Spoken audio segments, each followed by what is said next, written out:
O eternal and almighty God, from whom all power and wisdom come, we are assembled here before thee to frame such laws as may tend to the welfare and prosperity of our province. Grant, O merciful God, we pray thee, that we may desire only that which is in accordance with thy will, that we may seek it with wisdom and know it with certainty and accomplish it perfectly. For the glory and honor of thy name and the welfare of all our people. Amen.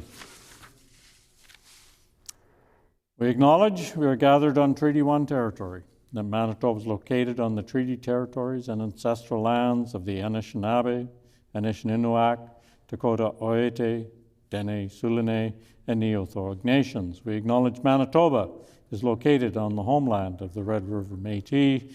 We acknowledge northern Manitoba includes lands that were and are the ancestral lands of the Inuit. We respect the spirit and intent of treaties and treaty making and remain committed to working in partnership with First Nations, Inuit, and Métis people in the spirit of truth, reconciliation, and collaboration. Please be seated. Routine proceedings, introduction of bills. The Honourable Member for Midland. I move, seconded by the MLA for Lac-du-Bonny, that Bill number 223, the Municipal Councils and School Boards Elections Amendment Act, be now read a first time.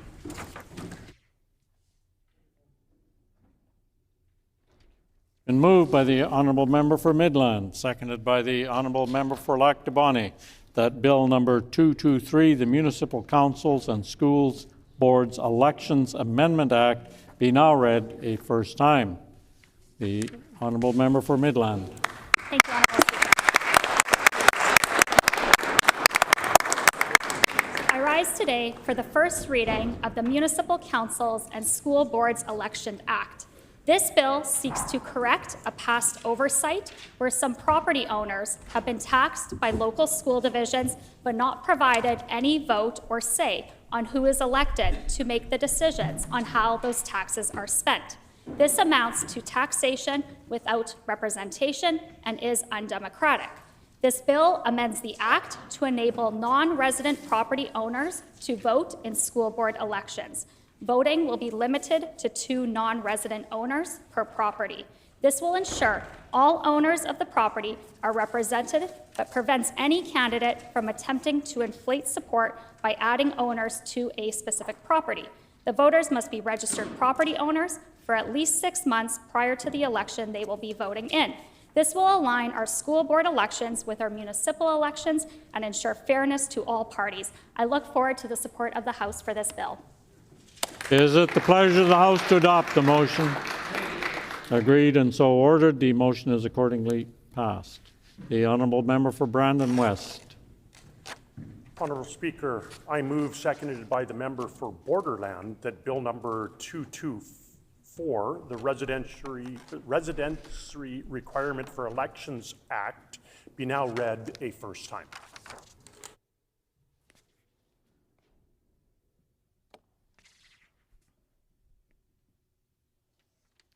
Moved by the Honourable Member for Brandon West, seconded by the Honourable Member for Borderland, that Bill number 224, the Residency Requirements for Elections Act, various acts amended, be now read a first time. The Honourable Member for Brandon West.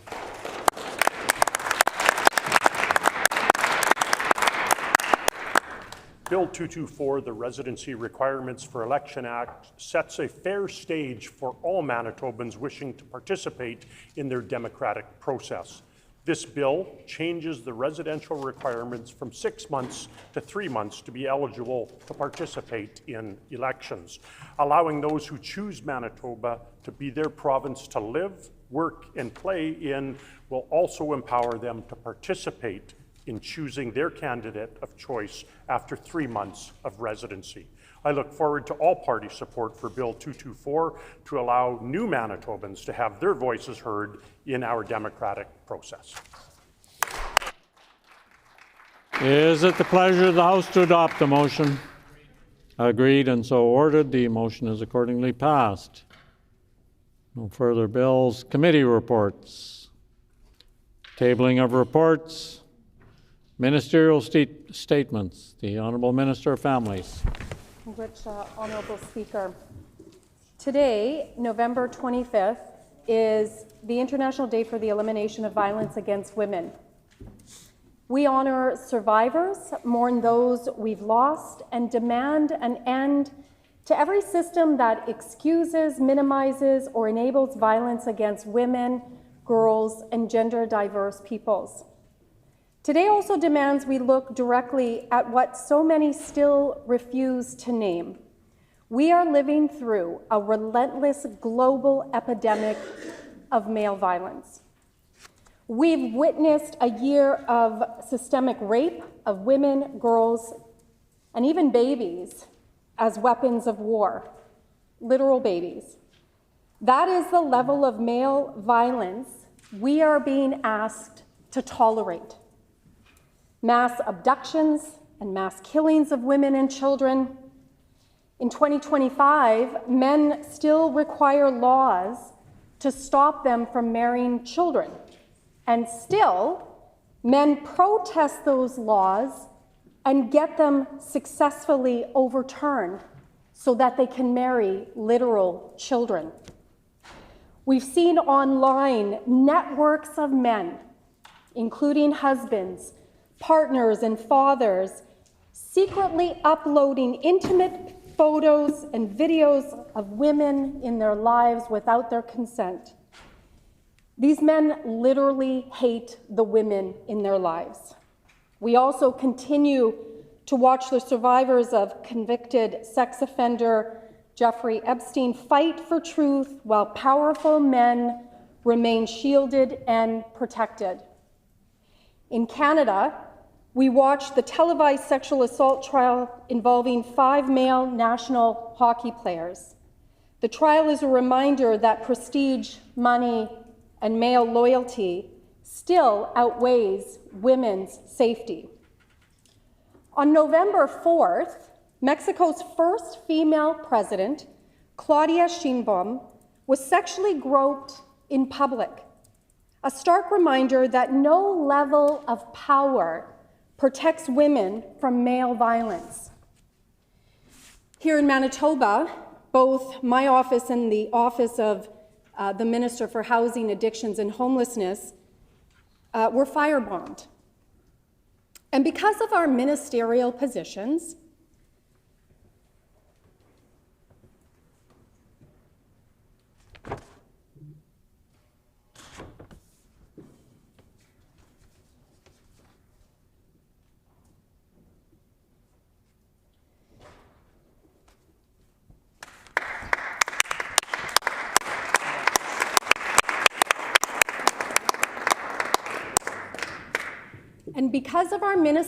positions, we were expected to stay quiet, to minimize what happened, and to act as if this level of violence is acceptable. The profound grief caused by serial predators continues in Manitoba.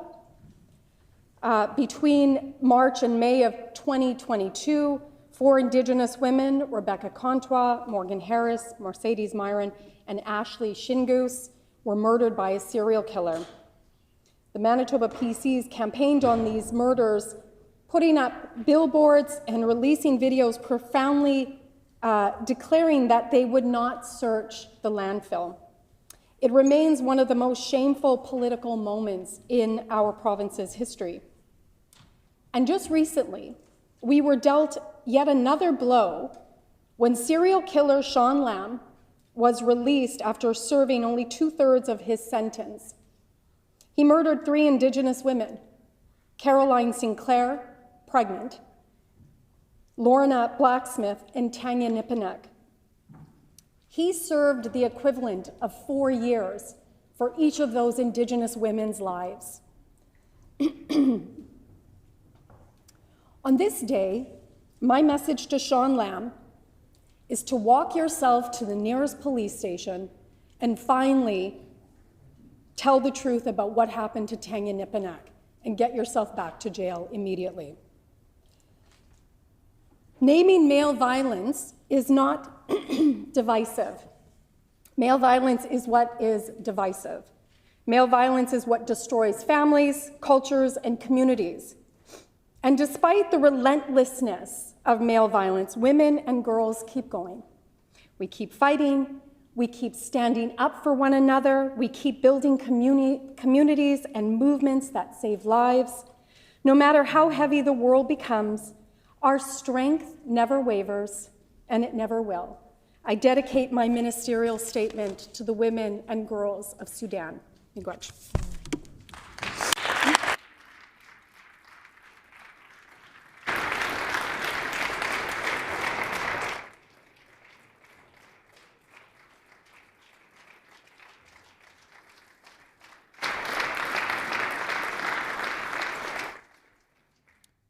The Honourable Member for Agassiz. Thank you, Honourable Speaker. Today marks the International Day for the Elimination of Violence Against Women. It is important that we take this time to shine a light on gender-based violence. Women have often been shamed and silenced for speaking out against injustice and abuse. This is a tragedy and it cannot go on. We need to be able to speak about gender-based violence, to have uncomfortable conversations. Gender-based violence is a reality. It is a reality we need to face and one that we need to fix. Violence against women remains one of the most pervasive human rights violations in the world. In 2024, 50,000 women and girls were killed by intimate partners or family members. That's one every 10 minutes. Manitoba has the second highest rates of intimate partner and family violence among Canadian provinces. Rural Manitoba has the highest rate of intimate partner violence in Canada, where the domestic-related homicide rate is 10 times higher than urban areas. These alarming statistics highlight the ongoing issue of gender-based violence and the need for urgent action to address the root causes. Together, we must combat the hurtful stereotypes and the oppressive structures that perpetuate violence and promote them. Fighting gender-based requires societal change. Too often, perpetrators of gender-based violence go unpunished. We need more accountability. It is crucial that we support survivors on their road to healing. Overcoming deeply affecting trauma requires strength. This trauma impacts many women on their day-to-day lives. And overcoming the fear associated with trauma can be frustrating, aggravating, and deeply saddening. So to those who have suffered from gender-based violence, we see you, you are strong. In our digital age, violence against women takes on new forms. Private images of women are posted without their consent. Abusers are weaponizing AI to create sexually explicit images and videos of women. Anonymous online predators stay hidden behind screens. This toxic online culture of hate and misogyny must be brought to an end. We need to protect our women and girls to ensure that they are safe, comfortable in the ever-increasing digital landscape. For anyone who has felt the impact of gender-based violence, I encourage you to seek out help. You're not alone, and Manitoba is home to several organizations that provide support and resources for victims. These resource centers are critical in providing a safe and comfortable place for victims of gender-based violence to feel safe and listened to. As a woman, as a mother, as a daughter, a sister, an aunt, this issue is deeply personal to my heart. Women and girls are not powerless. We are not voiceless. We are strong, powerful, and resilient. Discrimination based on race, ethnicity, religion, sexuality, or gender has no place in this world. We all deserve the opportunity to live without fear of harm and without fear of violence. The International Day for the Elimination of Violence Against Women provides an opportunity for individuals, communities, organizations to raise awareness, advocate for change, and push for solutions that promote equality, safety, and justice for all women. Thank you.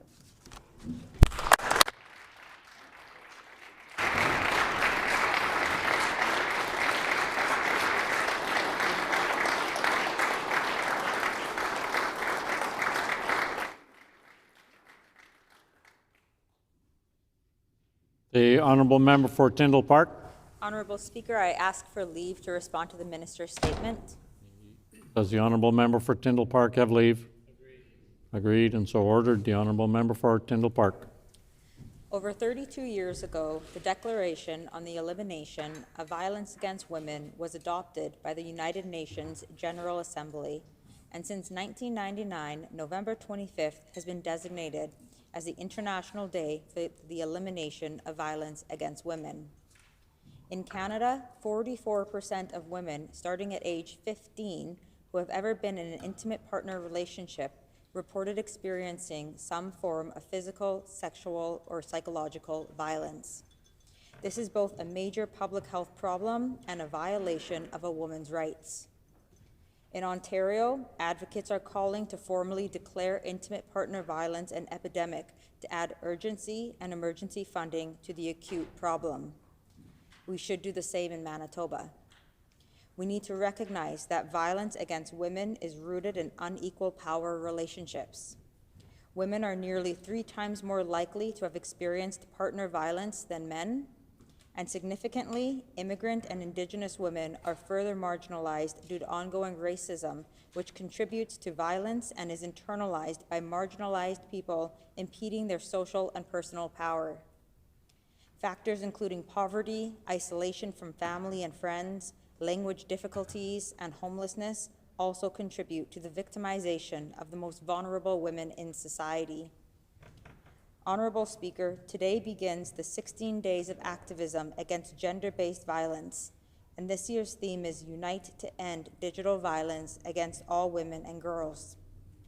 This is one of the fastest growing forms of abuse, and we see evidence of this all around the city on billboards informing the public of what we can be doing to combat it. This year's campaign is also a reminder that digital safety is central to gender equality. In closing, Honourable Speaker, I'd like to thank the Minister for bringing forward today's statement, and we must all act to stop and end digital abuse and all violence against women and girls.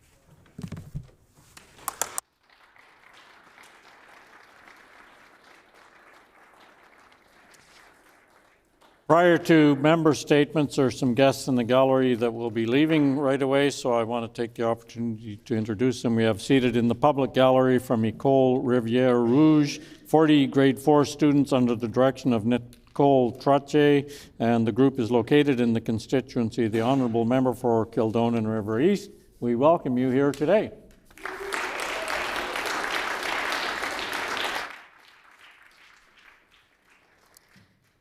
Member statements. The Honourable Minister of Advanced Education and Training. Thank you, Honourable Speaker. Today I rise to celebrate the 70th anniversary of Niagara Park, one of the most beautiful, unique, and cherished neighbourhoods in Winnipeg. The story of Niagara Park is one of creativity and connections.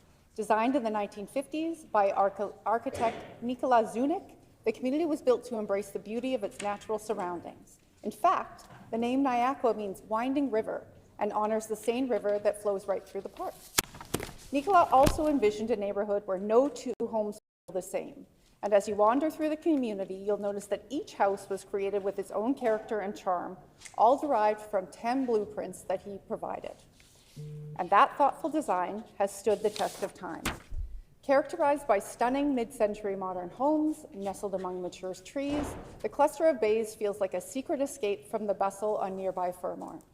It's common to catch a glimpse of wildlife like deer, foxes, coyotes, and birds of prey, and sometimes even the odd golf ball from the neighboring golf course.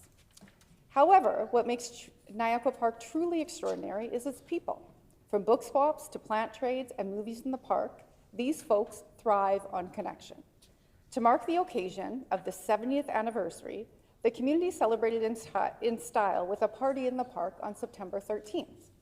The park was buzzing with energy as neighbors showed up dressed in styles from their favorite decade. Food trucks served up some local favorites, classic cars were on display, a DJ spun hits from the past 70 years, there was a fun run, bingo games, and even a s'mores roast in the evening. It was a celebration truly worthy of 7 decades of memories. I ask all of my colleagues to please join me in congratulating the residents of Niagara Park on an incredible 70 years. Thank you for continuing to preserve the warmth, beauty, and sense of community that make this neighborhood so special. Thank you, Honorable Speaker.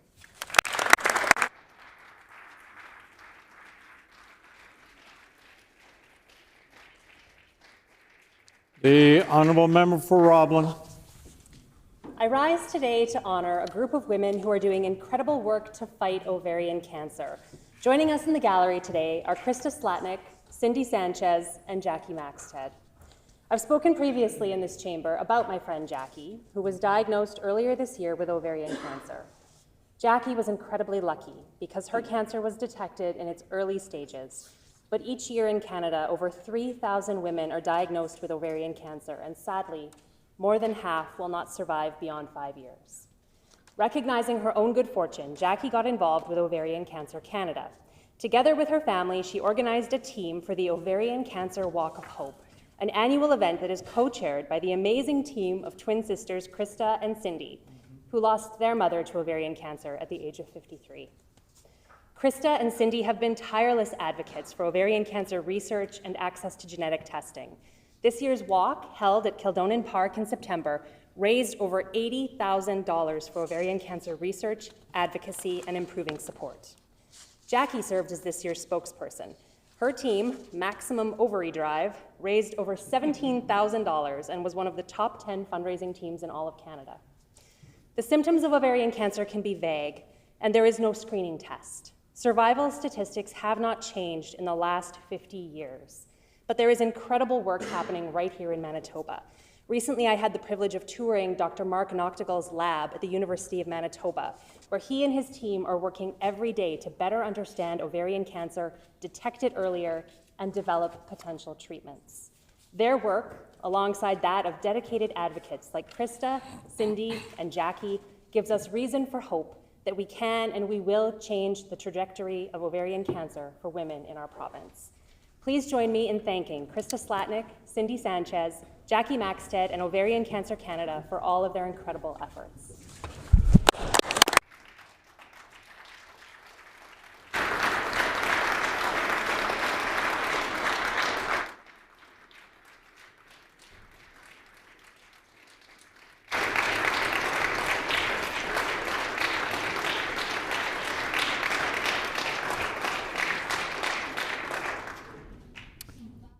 The Honourable Minister of Transportation and Infrastructure. Thank you, Honourable Speaker. I rise today to celebrate the 20th anniversary of the Keystone Rainbow Curling League. Founded by Trevor Harris in 2005 with just 18 teams, Keystone was created as an inclusive league where everyone is welcome. Teams include members of every gender from the 2S LGBTQ+ community and allies, with a simple but powerful goal: to create a safe space to enjoy a sport with deep roots in Manitoba. Today, the league has grown to 45 teams and more than 225 curlers. That growth shows how people value spaces where they can be themselves and fully participate in the sports they love. Free Learn to Curl events continue to spark new interest. Keystone Rainbow Curling League isn't just about curling, it's also about drag bingo, potlucks, and late night laughs. It's about building an inclusive Manitoba where people show up for each other on and off the ice. Queer sports leagues like Keystone offer safety, joy, and belonging. They help young people see a future where they can thrive. They keep senior 2S LGBTQ+ people connected, and they offer allies a place to participate and support. Earlier this season, I was honored to attend the league's opening. Standing among so many passionate curlers was a powerful reminder of the community and the belonging this league represents. The Granite Curling Club in Wolseley has been a remarkable partner. Pride flags hang in the rink, the rings on sheet 4 are painted in rainbow colors, and a pride decal greets everyone at the door, sending a clear message that every curler is safe and valued. Please join me in welcoming board members Ryan Miller and Brett Nickel, and congratulating the founders, organizers, volunteers, and every curler who has shaped this league over 20 years. Thank you, Honorable Speaker. Hey.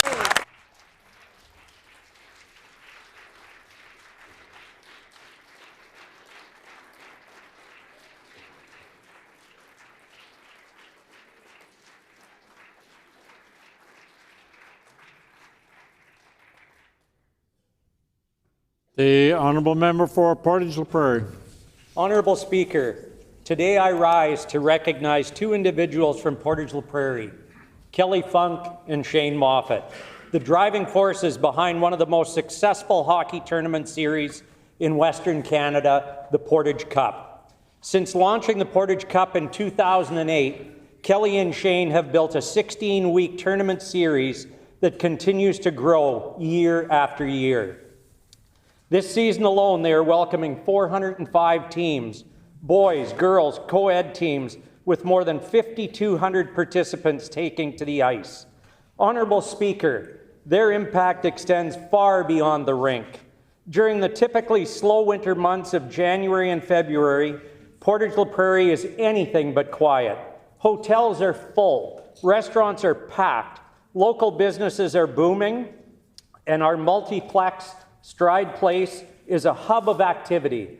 The Portage Cup has become a major economic driver for our entire region. In fact, one of the restaurants is saying January is now the busiest month they have. And these tournaments don't just draw Manitoban teams. Players and families travel from Saskatchewan, Ontario, Nunavut, and the United States to be part of this incredible event. Every weekend, new visitors experience Portage hospitality, creating lasting memories and strengthening our reputation as a premier hockey destination. The Portage Cup is not just a tournament, it's a celebration of community, sport, and local economic growth, and it exists because of the passion and the leadership of Shane and Kelly. I ask all members of this House to join me in honoring Kelly Funk and Shane Moffat for their tremendous benefit they bring to Portage-La Prairie and to the province of Manitoba. Thank you.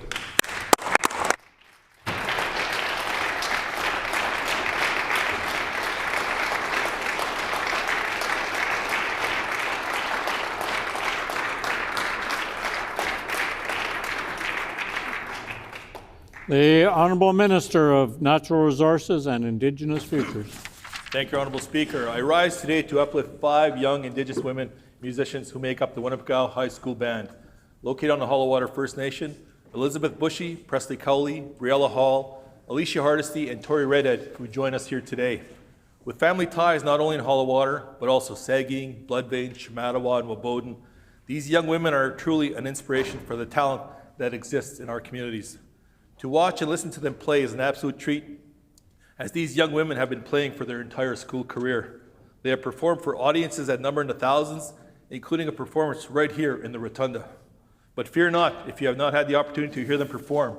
They will be performing the Canadian National Anthem at the Winnipeg Jets game versus the Detroit Red Wings on January 24, 2026, at the annual Wasatch game right here at the Canada Life Centre, performing the instrumental as well as the lyrics in Ojibwe. I also want to give a shout out to True North and the Winnipeg Jets for making this event a reality. Honourable Speaker, I am in awe of these young Indigenous women as they take up seats, rooms, and spaces all across our great province.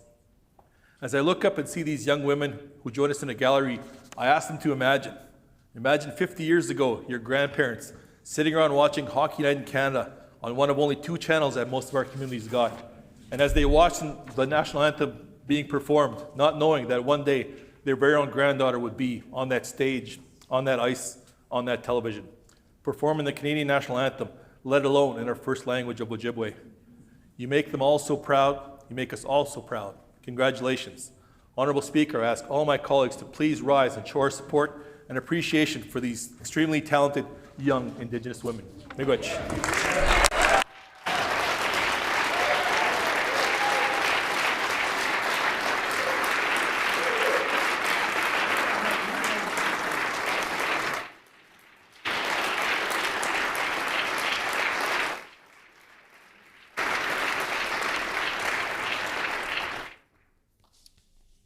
Prior to oral questions, there are some other guests that I would like to introduce. I would draw the attention of all honorable members to the loge to my right, where we have with us today Douglas Fraser Martindale, former MLA for the boroughs. We welcome you here today.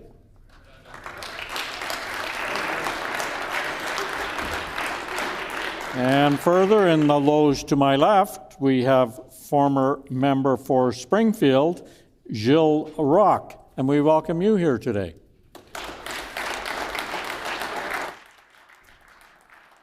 And I would like to draw the attention of all honorable members to the public gallery, where we have with us today Dr. Matthew Bazura, who is the guest of the honorable member for Springfield Rashad, and we welcome you here today as well.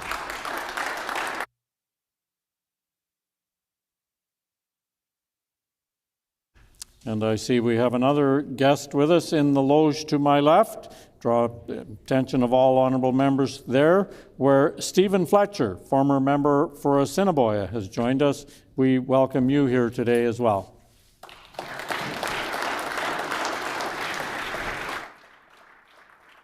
Oral questions. The Honorable Leader of the Official Opposition.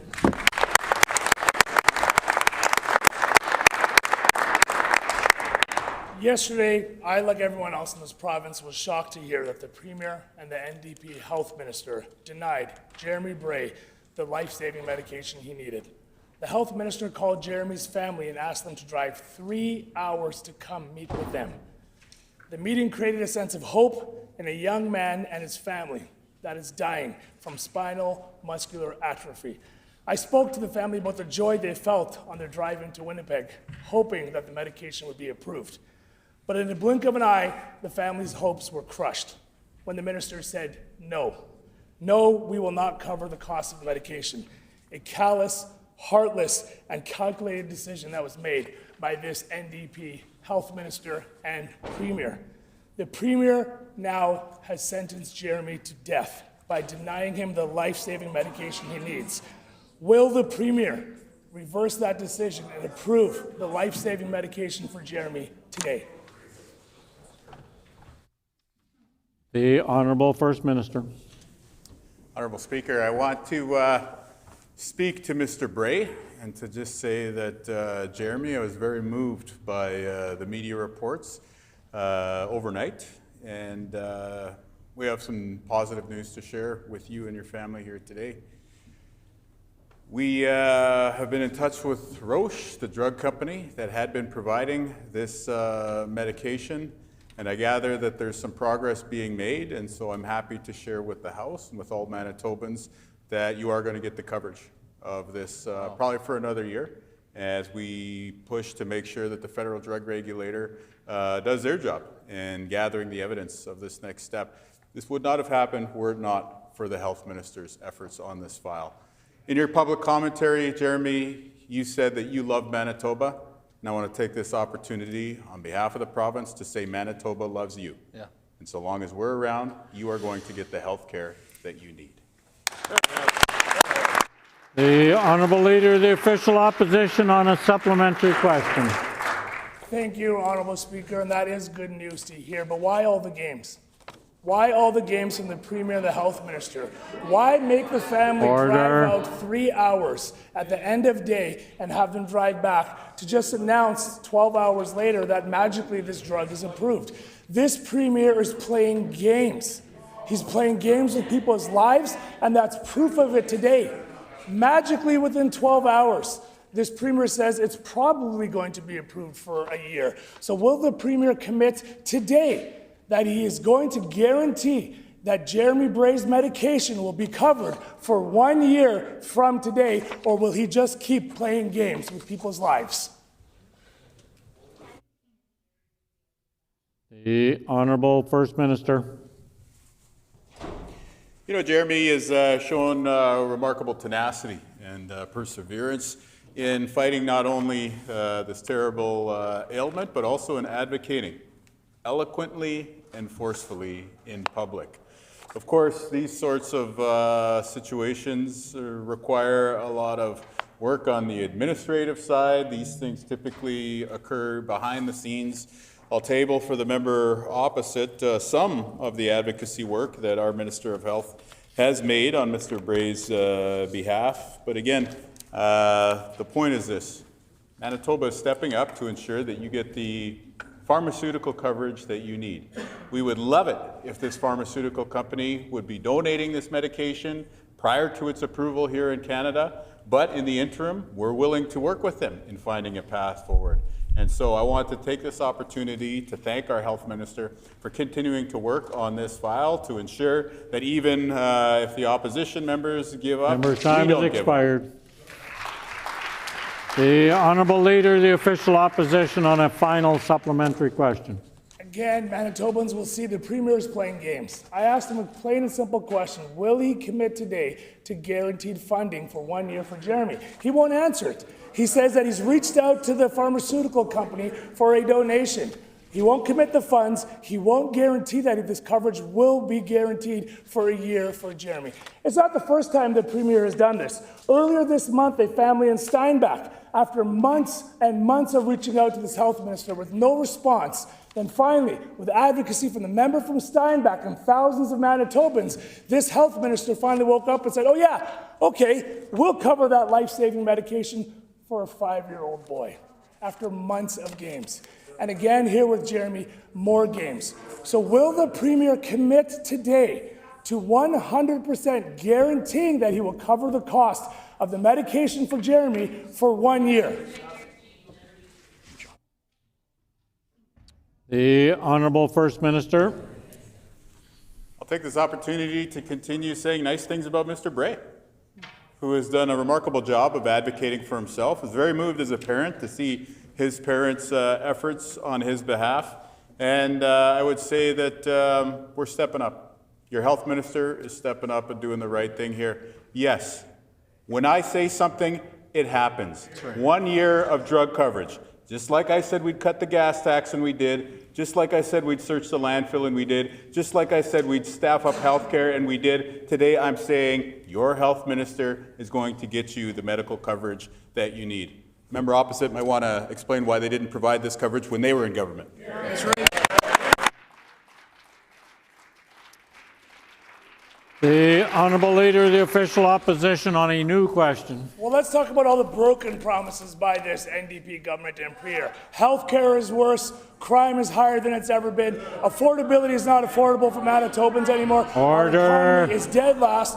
The Minister of Families might want to heckle me all she wants, but the facts are the facts. Manitoba is worse off under this NDP government. Today, I met with concerned Manitobans who have been targeted by an organized extortion ring. They aren't the first to raise this concern. Criminals are clearly ramping up their attacks and demands. This family was being extorted now for $500,000 and threats of violence and murder on their family. These Manitobans are standing up to this intimidation, but this NDP government has done nothing. What is the Premier doing to make sure that families are safe and these extortion rings will be put out? Here, here. The Honourable First Minister. When there's an allegation of criminal behavior, that needs to be referred to law enforcement immediately. In this case, that's what the Minister of Justice has done. On the broader issue of extortion and other threats that are made in the community, there's no place for that in Manitoba. And I was very proud to be there with the members for Burroughs and McPhillips and Maples when we met face-to-face at the Pipeline Gurdwara and committed that we are going to work on this issue with people from the Sikh faith community. We know that this is a live issue that demands action, not rhetoric and empty promises. That's why we're tackling it. When you go to the opposition, you get hot air. When you come to us, promises kept, action, promises delivered. The Honourable Leader of the Official Opposition on a supplementary question. Honourable Speaker, the RCMP was notified. The police was notified. Families and businesses of this acquaintance have all been notified. They've done everything they can do. But who has failed them? This Premier and this Minister of Justice. The family walked down the hallway here in the Legislature to go see the Minister of Justice, and they said he's too busy to meet. They should send him an email. Honourable Speaker, they've sent him an email. We'll see if the Minister of Justice will actually do his job and reach out. In September, a specialized BC extortion task force was launched to strengthen investigations into extortion, threats, and violence. That's in BC. What has Manitoba done? Nothing. Nothing under this Premier and this failed Minister of Justice. How many more Manitobans, how many more families as businesses need to be targeted before the Premier calls for a Manitoba task force to deal with this important issue?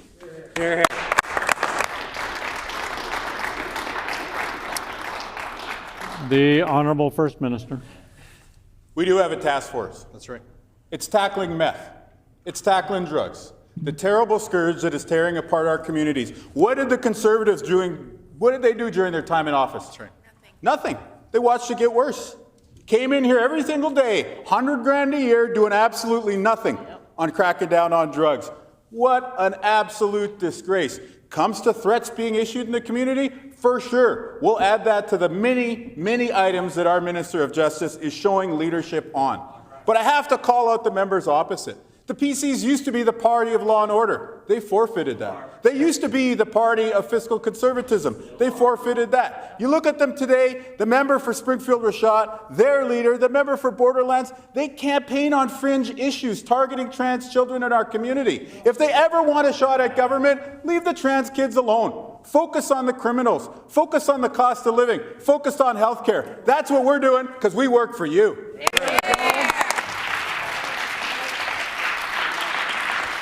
The Honourable Leader of the Official Opposition on a final supplementary question. I think the Premier needs to focus a little harder because healthcare is worse, crime is up, and it's not affordable to live in this province anymore, and our economy is dead last. So instead of a hot air coming from that side, maybe the Premier can actually start delivering results for Manitobans. That's right. We're not talking about meth, we're talking about extortion here. It's convenient that the Premier left that out of the Minister of Justice's job because he's not doing anything to help Manitobans that are facing extortion.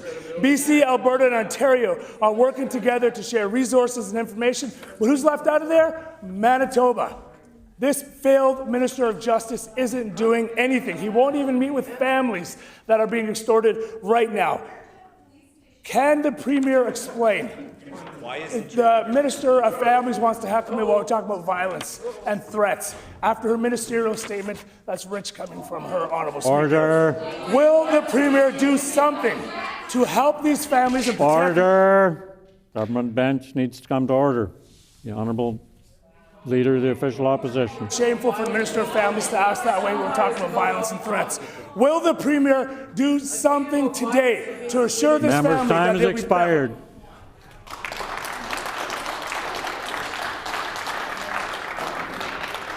The Honourable First Minister. You know, the Minister of Justice has offered this family a meeting, but I really, really have to call out the member opposite for diminishing us taking action on drugs. Yeah. What happened? How far have they fallen from grace? They're soft on crime. That's crazy. They're soft on QP, of course, but soft on crime, that is an outrage. That's right. For anybody with right-leaning political tendencies. This is disgraceful. I think every rational person out there knows that we need to bring the hammer down on drug trafficking. Yeah. We're not going to take the soft on crime approach of the member opposite. We're going to take the approach that you voted for in the last election. Leave the fringe issues to the PCs. We're focused on the bread and butter topics of cost of living, of cracking down on crime, and on fixing healthcare. By the way, he wants to raise, what are we doing in terms of gender equity in the province? Happy to report 110,000 Manitobans have gotten free birth control since we introduced the program. That's cost of living.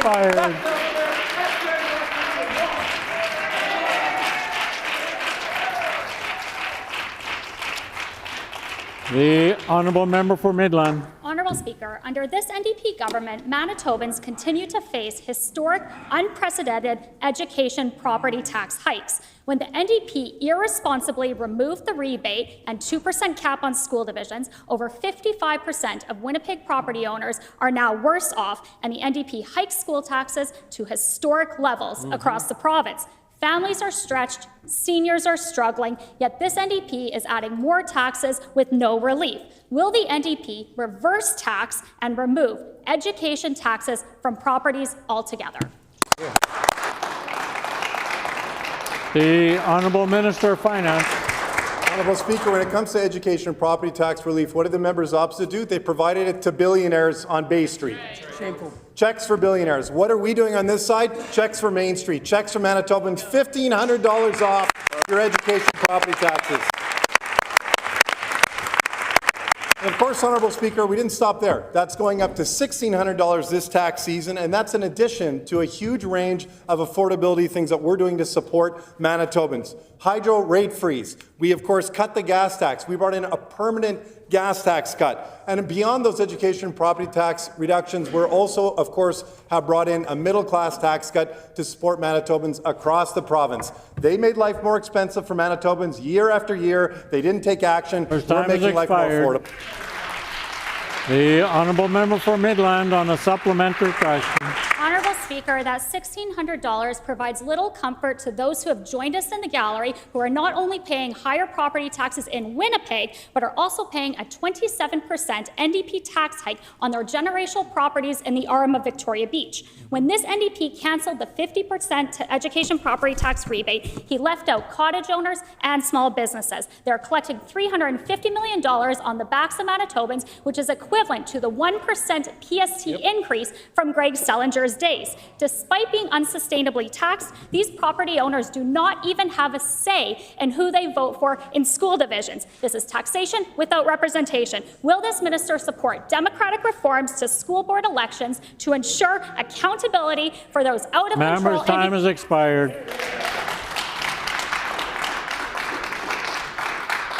The Honourable Minister of Finance. Honourable Speaker, the members opposite again made life more expensive year over year for Manitobans. And one of the ways they did that was doing a runaround on the Public Utilities Board when they decided to ram through hydro rate increases without respecting the due process that's there to ensure that our hydro rates are as low as possible. That's their record, a record where they lacked accountability, where they took measures that were focused on making life more expensive with trying to do it in ways that Manitobans wouldn't notice. We're making life more affordable. We've done that since day one. We came in and we've focused on reducing costs. We're doing that in a way that's transparent. And beyond it, of course, making life more affordable, we're creating a lot of great opportunities for Manitobans. We're excited to have seen 25,000 new jobs since we took government here in this province. We're building the province, we're creating opportunity, we're making them affordable. Member's time has expired. The Honourable Member for Midland on a final supplementary question. Honourable Speaker, a 27% increase is not affordable and it's not sustainable long term. The Finance Minister heard from these cottage owners that have joined us today about the stark increases in school and education property taxes in the Lord Selkirk School Division. The Arm of Victoria Beach only has a handful of students, yet property owners are paying almost $300,000 per student, yet they cannot vote and they cannot hold the division accountable. The very definition of taxation without representation. Yes, this Finance Minister does not seem to care. Will the minister fix this problem and support the bill that our PC team brought forward today to allow property owners the right to vote for their school trustees, yes or no? Hear, hear. The Honourable Minister of Finance. Honourable Speaker, I was proud to attend a community meeting with Victoria Beach residents to talk to them about the work that we're doing to make life more affordable, to talk about our hydro rate freeze, to talk about our middle-class tax cut, to talk about our gas tax cut, to talk about the many things that we've done to make life more affordable. Again, for years, the members opposite went ahead and made life more expensive in a number of ways. The member opposite lives in a community where almost 90% of residents in her community are better off as a result of the change we brought in. 9 out of 10 people, when she goes to the grocery store, are saving more money. That's the result of our government's work. We're going to keep doing that work of making life more affordable. Manitobans can count on it. Outstanding. The Honourable Member for Portage La Prairie. Honourable Speaker, ratepayers in the Arm of Victoria Beach are currently subject to a 27% increase on their 25-year school tax bills from the NDP and the Lord Selkirk School Division. Many of those people are here today, yet many of these owners do not get to vote in school board elections. Families are getting less of a rebate on primary residence, and this minister is erasing his tax credit with sneaky NDP school tax hikes. But cottage owners are getting no rebate, no tax credit, and sky-high school taxes, being denied even a vote on these tax increases by this NDP. Will the minister commit today to giving all ratepayers, including cottage owners... Time has expired.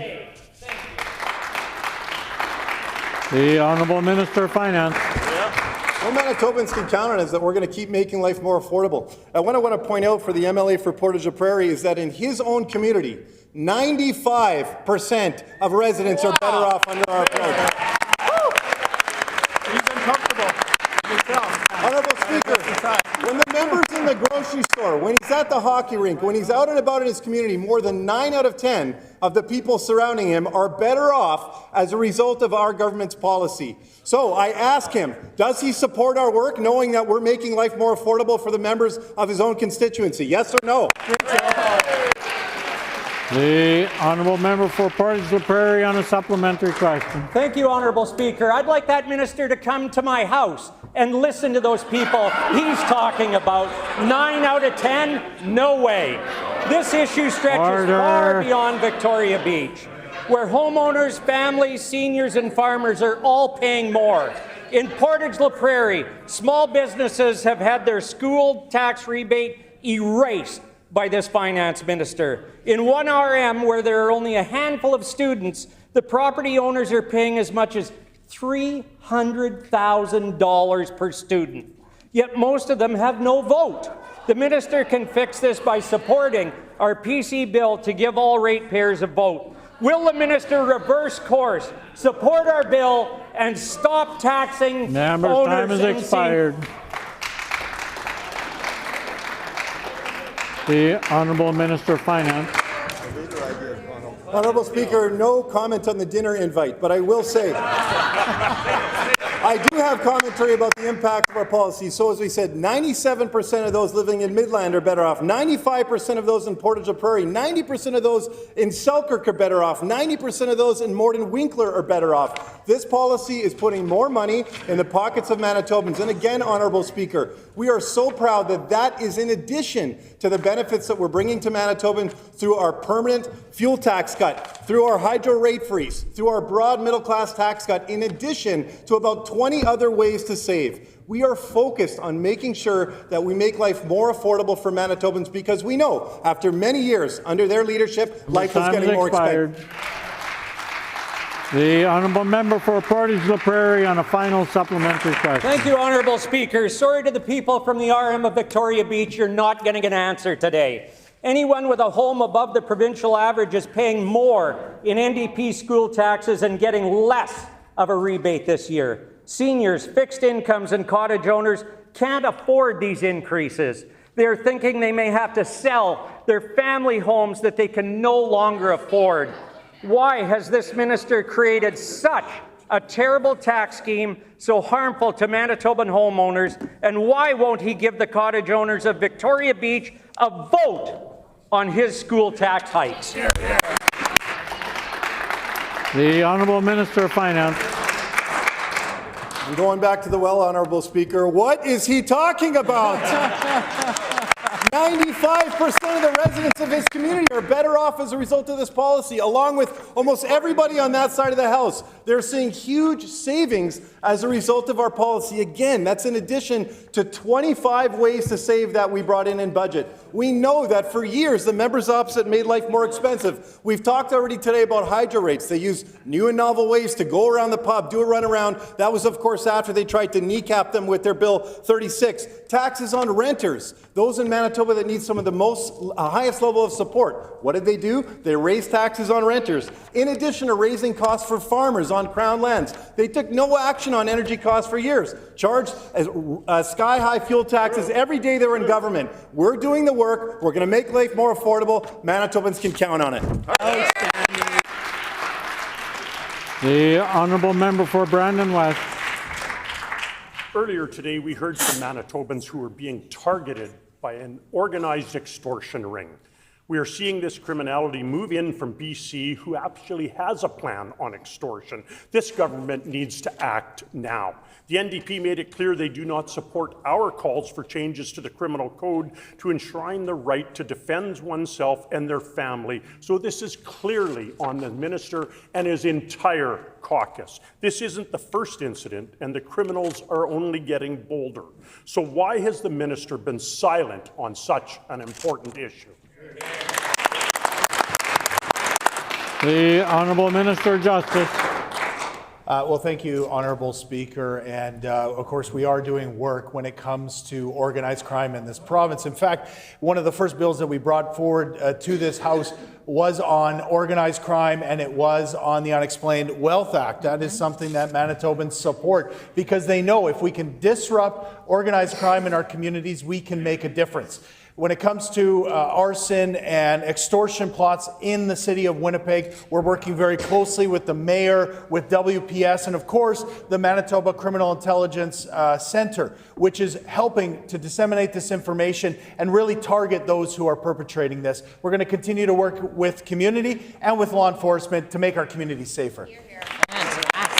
The Honourable Member for Brandon West on a supplementary question. A lot of hot air coming from this minister and no action. As we heard earlier today from our leader, these Manitobans tried to talk to this minister, but he was too busy and brushed them off today. They got a call last night demanding $500,000 or their family and businesses would be targeted, but the minister was just too busy to meet them. They had a simple question for him, so I will ask it on their behalf. If this government won't confirm their right to defend themselves, what are they supposed to do when criminals so brazenly target them?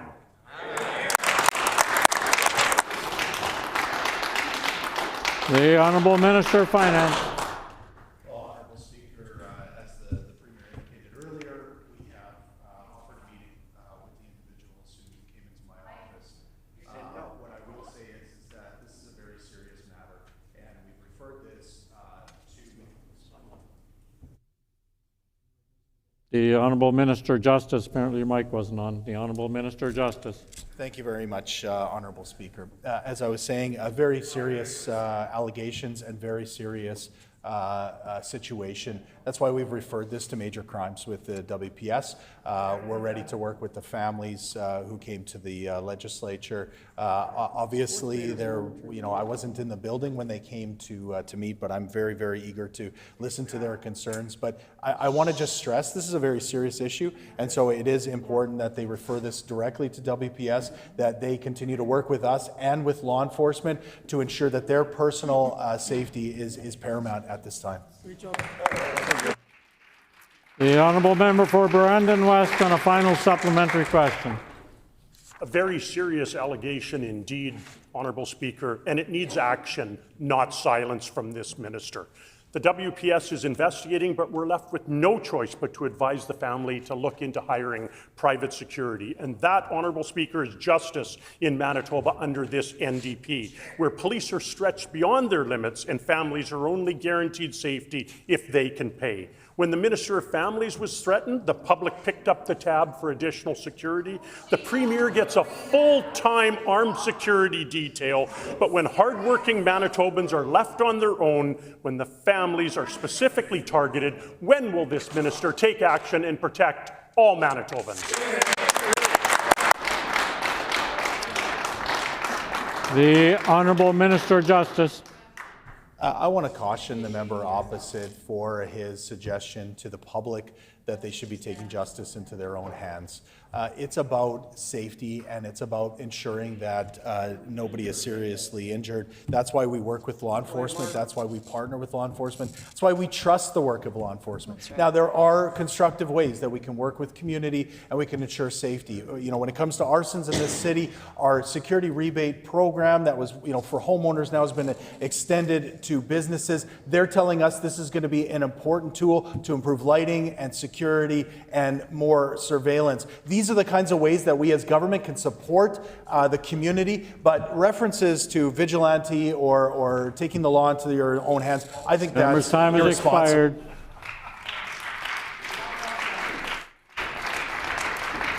The honourable member for Roblin.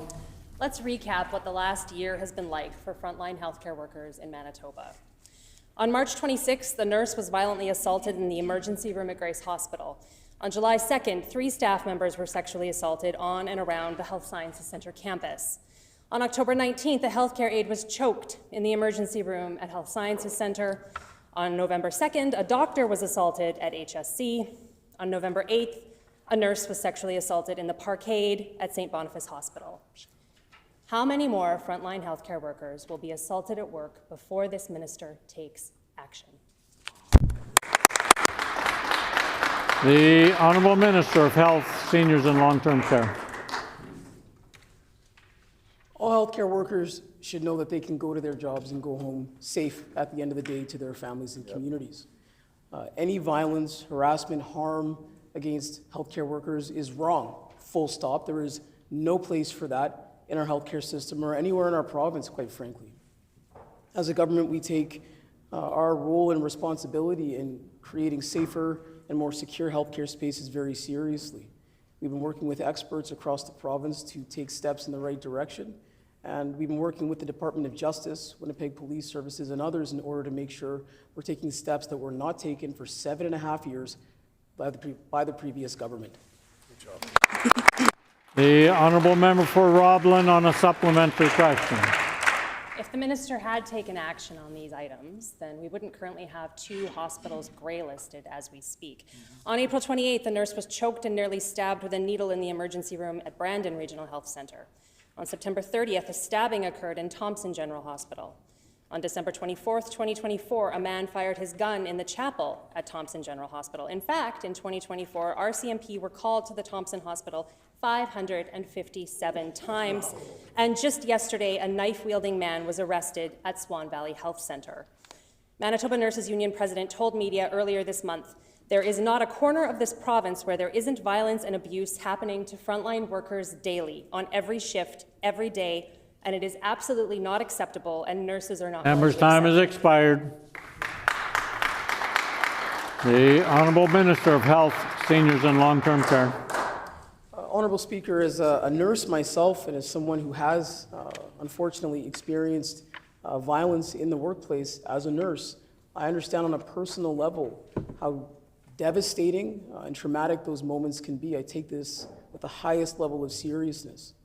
I had the opportunity to have a good conversation with the president of the Canadian Federation of Nurses Union, Linda Silas, and making sure that we're learning what's happening across the country. This is a national challenge, but what we can do in Manitoba, learn from best practices. We have 130 institutional safety officers working at sites across the province right now. We've got weapons detectors technology. We've got more staff on the front lines than ever before, and there's more work to be done. 7.5 years of no action. Time has expired. The honourable member for Roblin on a final supplementary question. Lucky for this minister, they don't have to look very far to find the answers. The Manitoba Nurses Union has spelled them out. They are making some very reasonable requests. Things like limiting public access points with robust screening, installing panic alarms, implementing security in parking lots, and mandatory emergency protocol education. These are entirely reasonable requests that will help to improve safety and security, not just for frontline workers, but also for patients. 2 Manitoba hospitals are grey listed for the first time in Manitoba history, one for more than 3 months. When will the Minister of Health be implementing these changes? The Honourable Minister of Health, Seniors and Long-Term Care. Honourable Speaker, I'll remind the member opposite that back in 2020, there were reports that were created around safety and security to take steps to make sites safer across Manitoba. That was 5 years ago. Who was in charge of healthcare 5 years ago? Who was it? Who could have taken action to improve safety and security year over year over year? It was members on that side of the House, Honourable Speaker. We're doing the work on this side of the House of making healthcare safer and more secure, and we're going to keep doing that work. There's no finish line for our government. We're going to keep doing this work with experts, making our communities and healthcare spaces safer for Manitobans, and of course for the healthcare providers who we count on each and every day. Hear, hear. The Honourable Member for Tyndall Park. Honourable Speaker, the federal government committed $5 billion into healthcare infrastructure over the next 3 years. This commitment immediately made me think about the promise the Premier made during the election when he committed to the people of North Winnipeg that he would bring back emergency services to the Seven Oaks Hospital. We are more than halfway through this provincial government's mandate, and we have heard nothing, not even a plan. Now that there's an opportunity for matching funds, will the Premier commit today to use these funds towards the reopening of Seven Oaks ER? The Honourable Minister of Health, Seniors and Long-Term Care.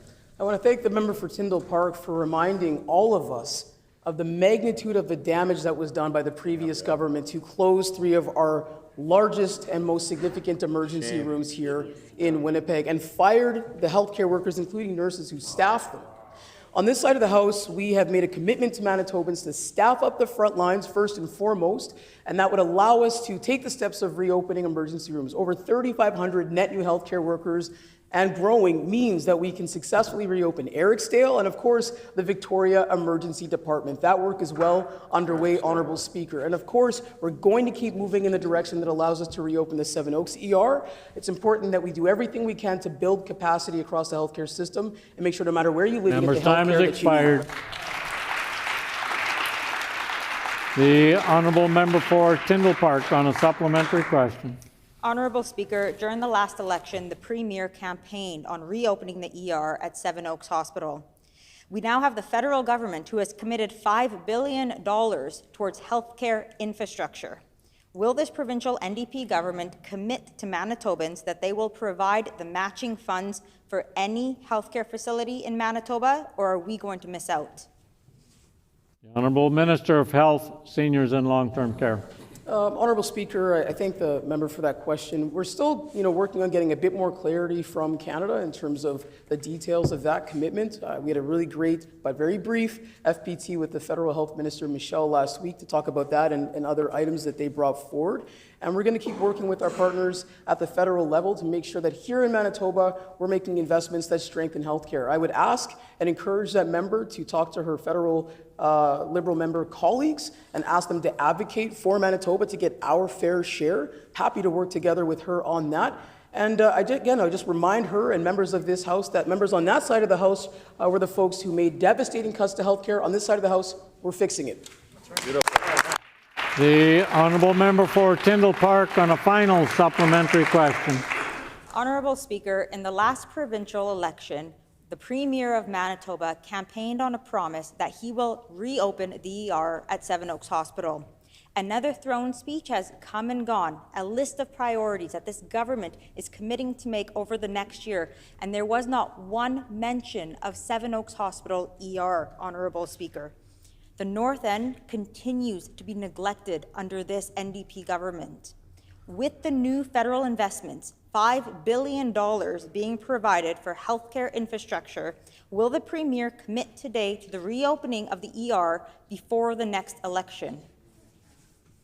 The Honourable Minister of Health, Seniors and Long-Term Care.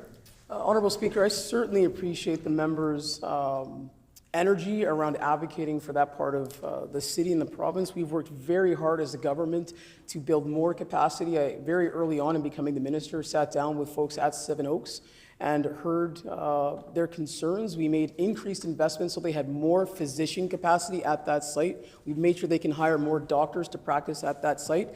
We've also been looking at ways that we can enhance primary care services. More to share on that with the member in the coming weeks and months. I want to reassure her that we're doing everything we can to build back the capacity that was cut and closed by the previous PC administration. We care about the health outcomes of Manitobans. On that side of the House, they only cared about chaos and closures. We're taking time has expired. The Honourable Member for Kildonan River East. Honourable Speaker, the PC government cut funding for lactation consultants at HSC as part of their assault on women's health in Manitoba. They abandoned new mothers at the very first stage of motherhood. But today, our amazing Minister of Health announced another step in our efforts to undo the damage done by the failed PCs. Can the best Minister of Health in Canada please tell us more about today's announcement? Good question. The Honourable Minister of Health, Seniors and Long-Term Care. I thank my good friend and colleague for that wonderful and important question. The PC approach to women's health care was called an unprecedented assault by experts. But today, we announced that lactation consultant positions that were cut by the PCs have been restored, and those positions are now permanent, Honourable Speaker. We're reopening the Mature Women's Centre that they closed. We're lowering the age of self-referral for breast cancer screening to 40, while the PCs, when they were in government, cut the mobile breast cancer screening van. We made birth control free. We've doubled the fertility tax credit, and we're protecting abortion care across Manitoba. This is what a government who cares about women's health care and understands the value of strengthening it looks like. Beautiful.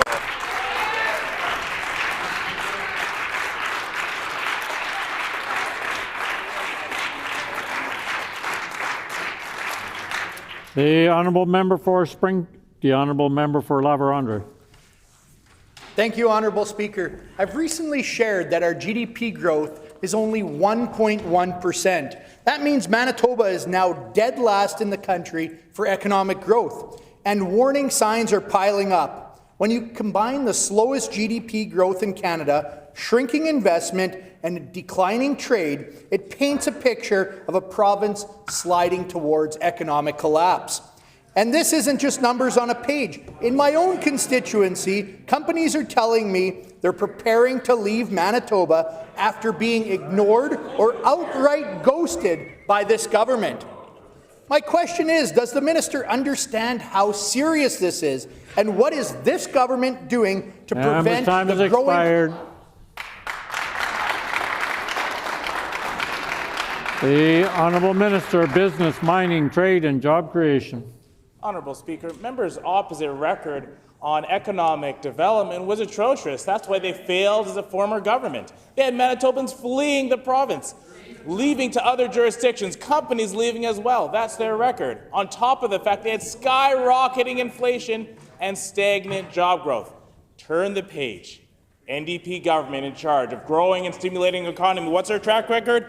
25,000 new jobs over the last 2 years.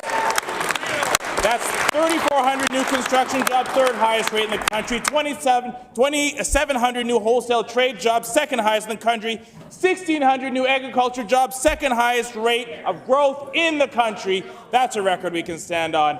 That's what we mean when we talk about economic growth. Time has expired. And the time for oral questions has expired. Petitions. The Honourable Member for Midland. Honourable Speaker, I wish to present the following petition. The background to this petition is as follows. 1. The provincial government's decision to cancel the education property tax credit and the property tax offset grant has enabled and encouraged school divisions to introduce massive tax increases. 2. These massive increases have been felt by all Manitobans and compounded by the arbitrary and punitive changes to the education property tax rebate, and those changes have made many Manitobans ineligible to receive the $1,500 rebate. 3. Secondary property owners are subject to taxation without representation, as they are ineligible to vote for trustees who set the rates, yet second property owners are still required to pay full education taxes to their division. 4. Additionally, families can only claim the reduced education property tax credit on their primary residence. 5. These increases and the revocation of rebates were done with no consultation, punishing Manitobans who maintain family cabins by tying education taxation to assessed property values. We petition the Legislative Assembly of Manitoba as follows: to urge the provincial government to remove education funding and taxation from property taxes and find a fair and equitable way to fund education in Manitoba. This is signed by Richard Strempler, Janice Strempler, Diane Eiford, and many, many more Manitobans. Good job. The honourable member for Morton-Winkler. Honorable Speaker, I wish to present the following petition. The background to this petition is as follows. 1. The provincial government's decision to cancel the education property tax credit and the property tax offset grant has enabled and encouraged school divisions to introduce massive tax increases. Number 2, these massive increases have been felt by all Manitobans and compounded by arbitrary and punitive changes to the education property tax rebate, and those changes have made many Manitobans ineligible to receive the $1,500 rebate. Number 3, secondary property owners are subject to taxation without representation, as they are ineligible to vote for trustees who set the rates. Yet second property owners are still required to pay the full education tax in their division. Number 4, additionally, families can only claim the reduced education property tax credit on their primary residence.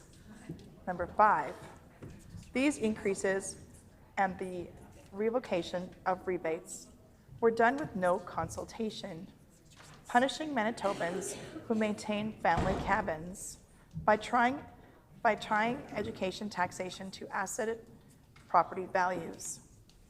We petition the Legislative Assembly of Manitoba as follows: to urge the provincial government to remove education funding and taxation from property taxes and find a fair and equitable way to fund education in Manitoba. This petition was signed by Mike Giles, Donna Miller, and Jane Oakley, and many, many other Manitobans.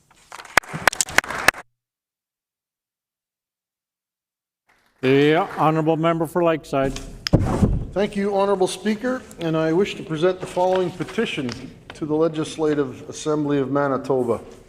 The background to this petition is as follows.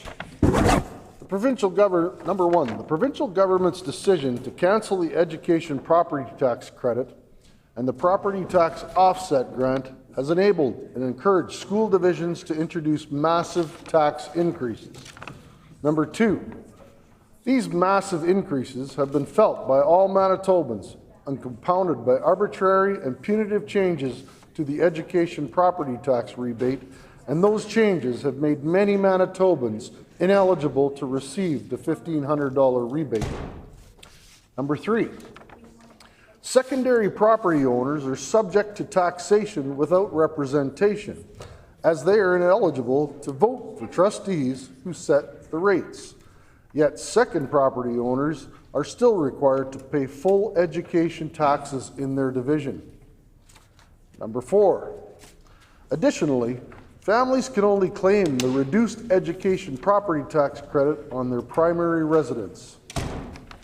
Number 5, these increases and the revocation of rebates were done with no consultation, punishing Manitobans who maintain family cabins by tying education taxation to assessed property values.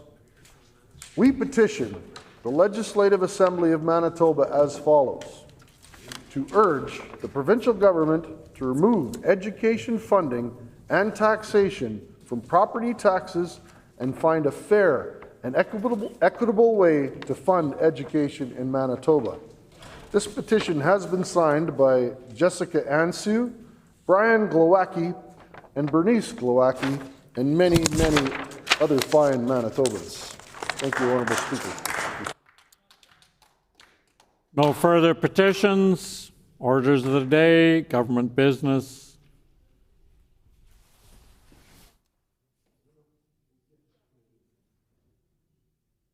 The Honourable Government House Leader.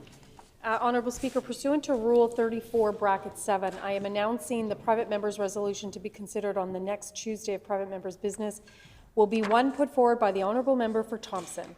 The title of the resolution is Advancing Manitoba's Economic Future Through Provincial-Federal Collaboration in Churchill. It has been announced that the next resolution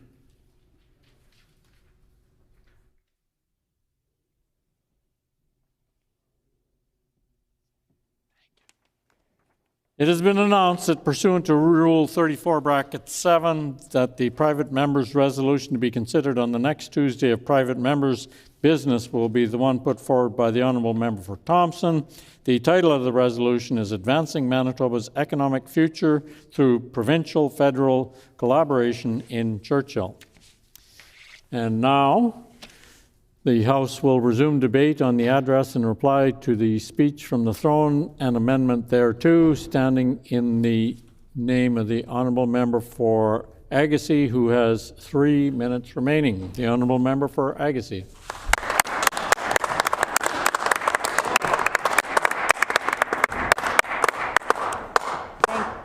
Thank you, Honourable Speaker. As we get back into this, there was no surprises in the NDP throne speech. It was just the same old rhetoric that we hear from the NDP government, talking about initiatives, how they're going to make life more affordable, but there's no plan in anything that they've got in that throne speech. There's no plan for economic growth. There's no plan for small business. There's no plan to support those in healthcare. Lots of ideas, but no plan to support any of it. And it seems that they aren't worried about the health outcomes for Manitobans here in our province. They're more concerned about their optics and the photo ops and the TikToks and what should have been a comprehensive outline of solutions for the pressing issues here in Manitoba and for the concerns Manitobans are facing. It turned out to be a vague report of aspirations without concrete plans, Honourable Speaker. Very typical of this NDP government. Manitobans deserve much better than this, and what this throne speech delivered was nothing but garbage, actually. So with that, I'm just going to close with that, and thank you, Honourable Deputy Speaker.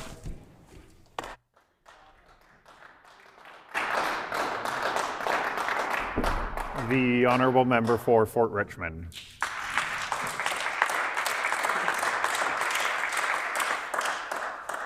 Honourable Deputy Speaker, I am proud to represent the people of my community and all Manitobans. Today, I rise to speak about the priorities that will shape our province and strengthen the lives of families, workers, and communities across Manitoba. Healthcare, putting Manitobans first. Our NDP government knows that healthcare is the foundation of a strong and prosperous Manitoba. We listened to families, seniors, northern and rural communities, Indigenous partners, frontline staff, and patients. And we heard the same message.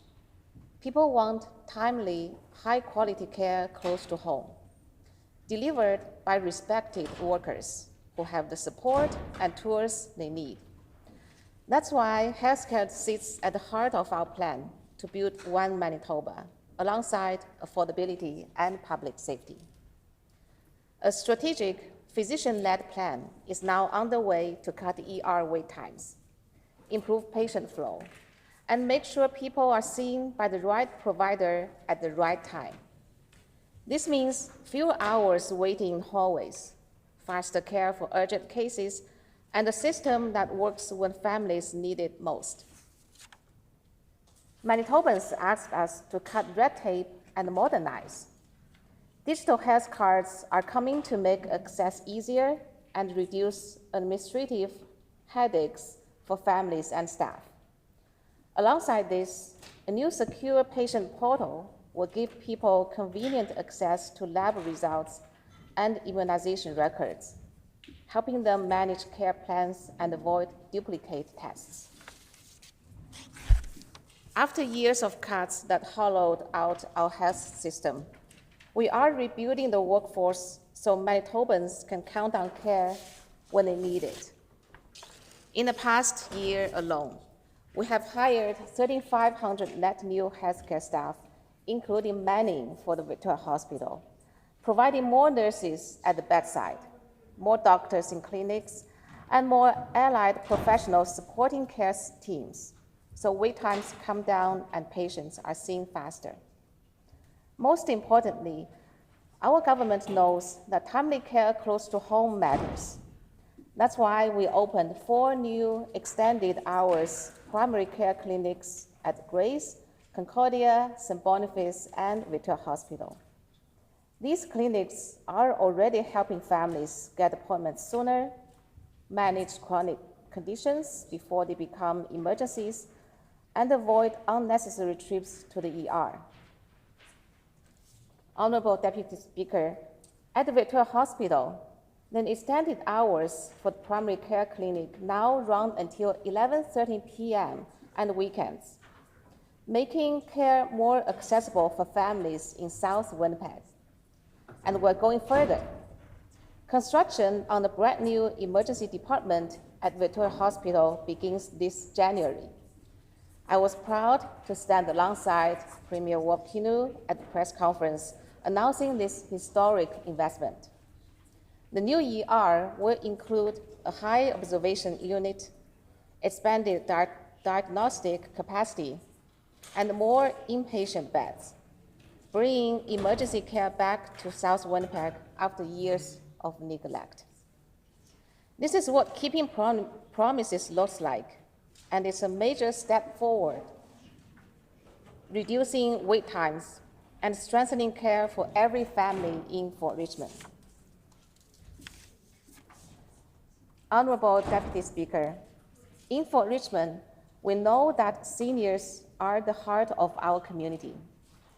They built the foundations of our province and continue to give so much through wisdom, volunteerism, and care. I've seen this firsthand at places like Trinity United Church and Permanent Active Living 55+, where older adults lead food drives, tend community gardens, and create spaces of welcome for everyone. Our NDP government shares this deep respect. That's why we established Manitoba's first seniors advocate, an independent voice to ensure older adults have the support they need in healthcare, housing, and transportation. Seniors deserve to live with dignity and security, and we will keep listening and acting so they can continue contributing to the province they helped build.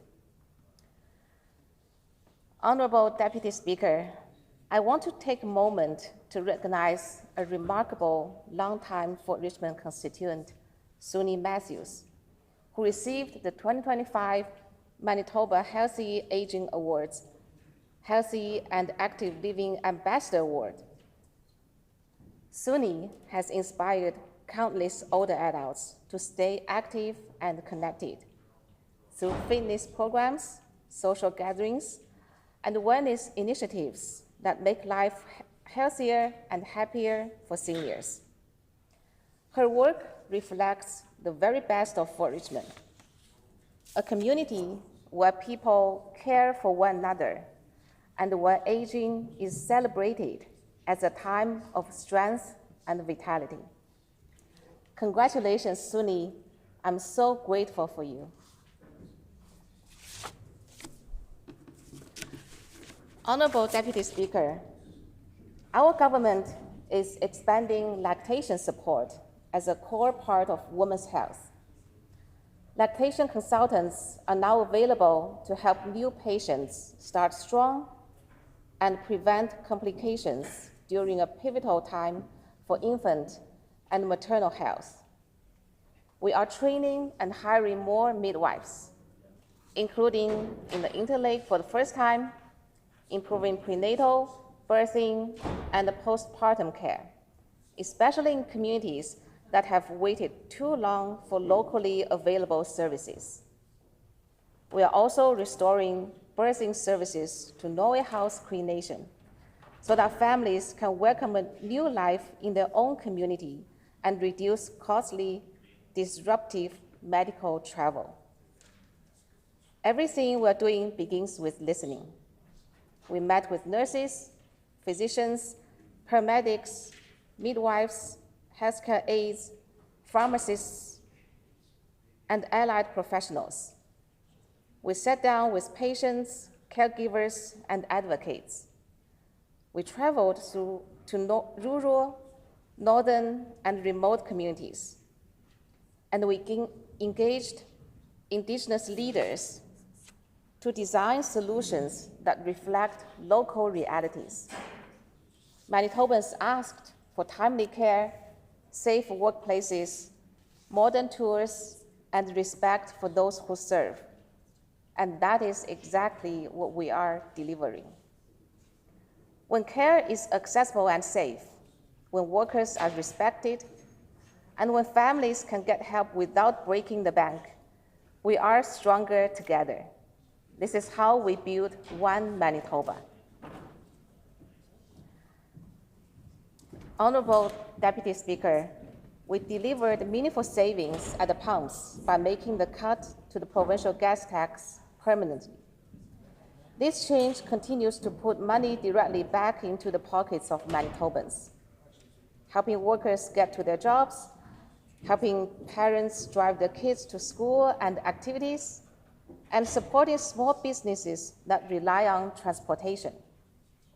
Because in Manitoba, everyone deserves a safe, stable, and affordable place to call home. And our government is standing up to make sure the rules are fair and the system works for the people who need it most. Honorable Deputy Speaker, Fort Richmond is truly a hub for business in our province, a community where innovation meets opportunity and where local entrepreneurs drive growth every day. I had the privilege of taking part in the opening ceremony for new home hardware right here in Fort Richmond constituency. This store is owned and operated by the EPLS Group, a family-owned Inuit business that has been thriving for more than 50 years. From its beginnings in Nunavut to its expansion into Manitoba, EPLS has shown what vision, determination, and a deep commitment to community can achieve. This new addition to our community is more than a store. It is a strong vote of confidence in Manitoba's economy and in Canadian brands. Home hardware is proudly Canadian, and many of the products offered here will be sourced from across the country. That means strengthening local supply chains, supporting Canadian manufacturers and suppliers, and reinforcing the importance of Buy Canadian, something that matters now more than ever in a global marketplace. I want to congratulate the owners of this home hardware for their leadership and for choosing Fort Richmond as the home for their next chapter. Their opening reflects the direction outlined in Manitoba's economic development strategy, introduced earlier this fall, a strategy focused on building a resilient, inclusive, and diversified economy.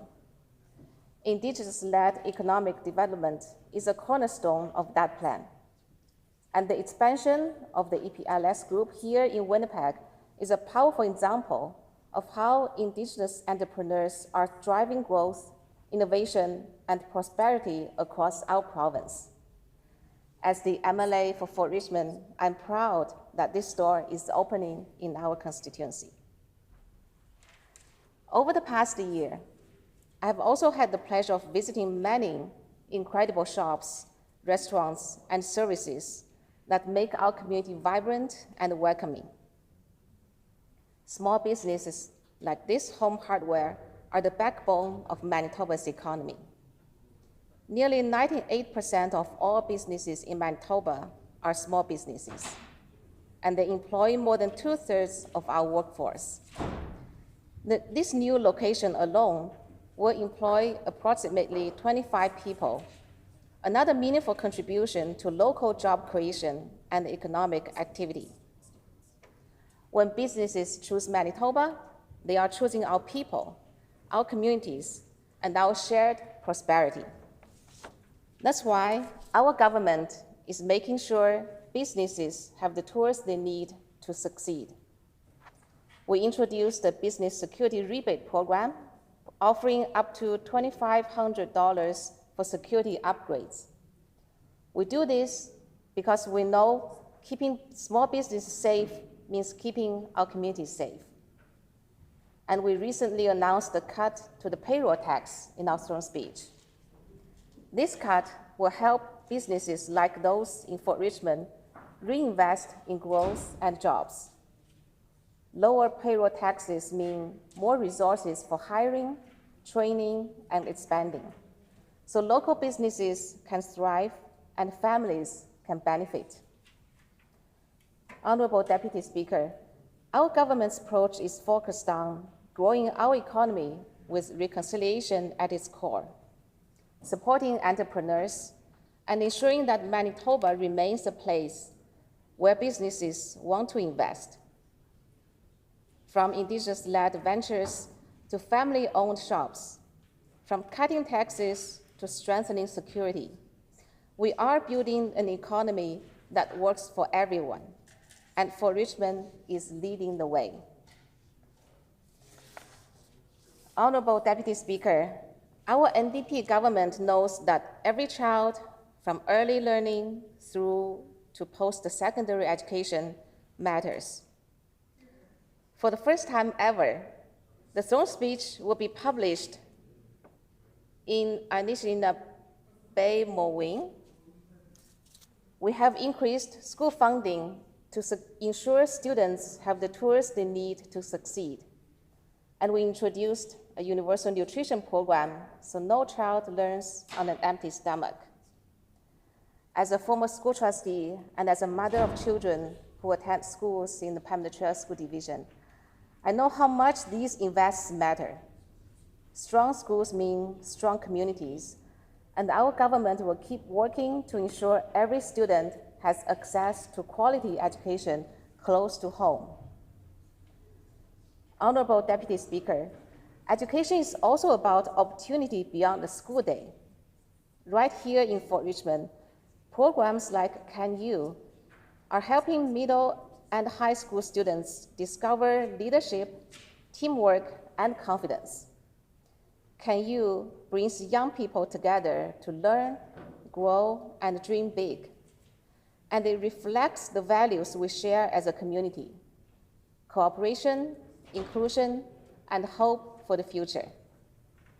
Our NDP government is proud to support initiatives like this because they prepare the next generation of leaders who will shape Manitoba for years to come.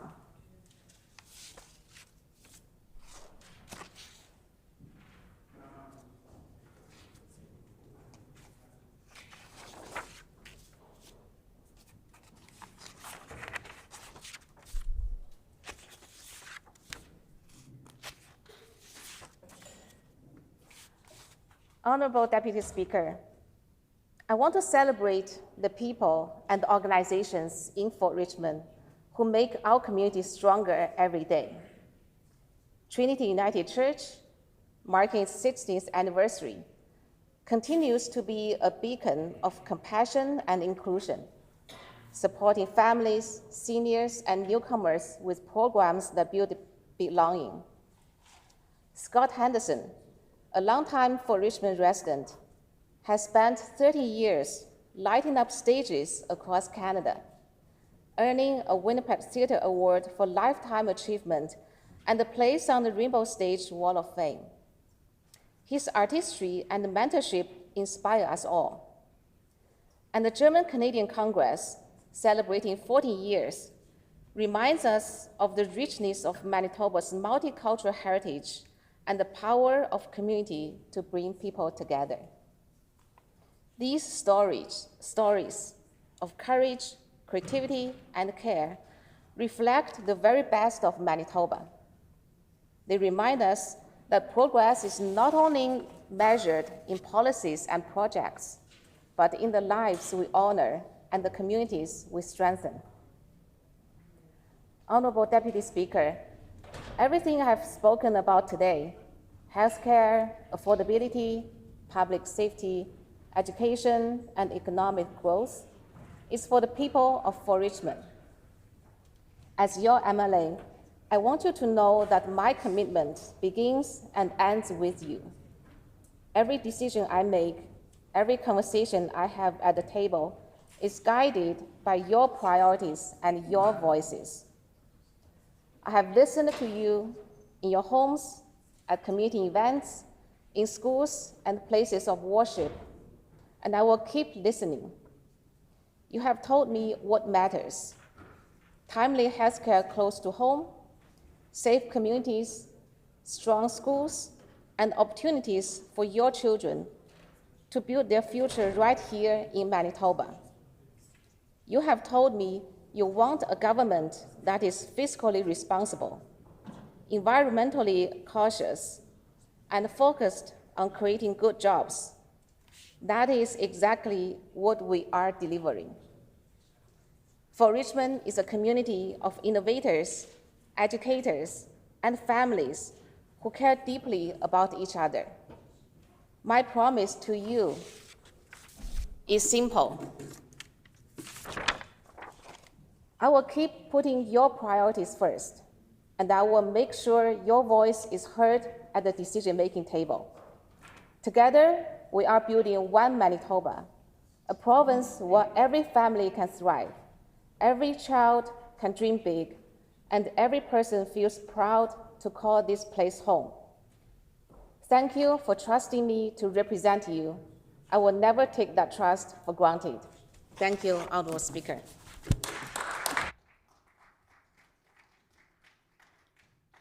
The Honourable Member for Spruce Woods.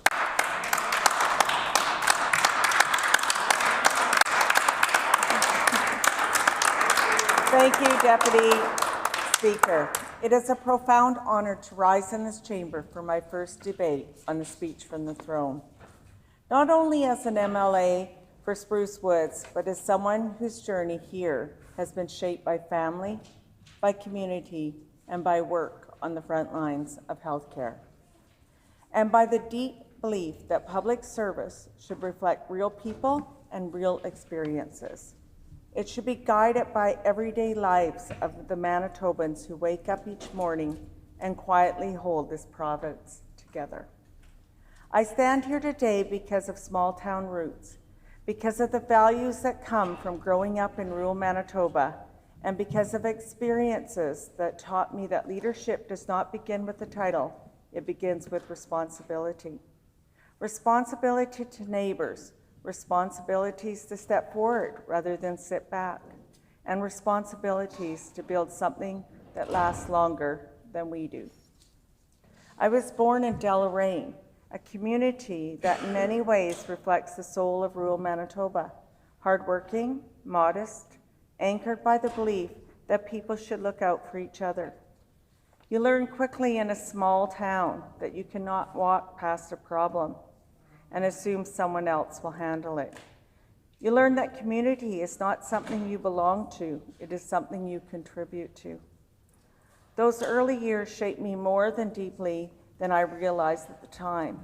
And looking back, I can see clearly how those lessons followed me throughout my life, through my years raising a family, through my career in healthcare, through building businesses in the Souris area, through years of volunteer service, and finally through the path that led me to politics.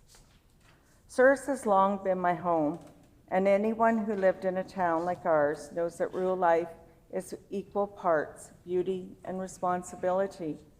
We celebrate together, we grieve together, we face challenges together, whether floods, droughts, economic shifts that hit rural communities harder than most realize.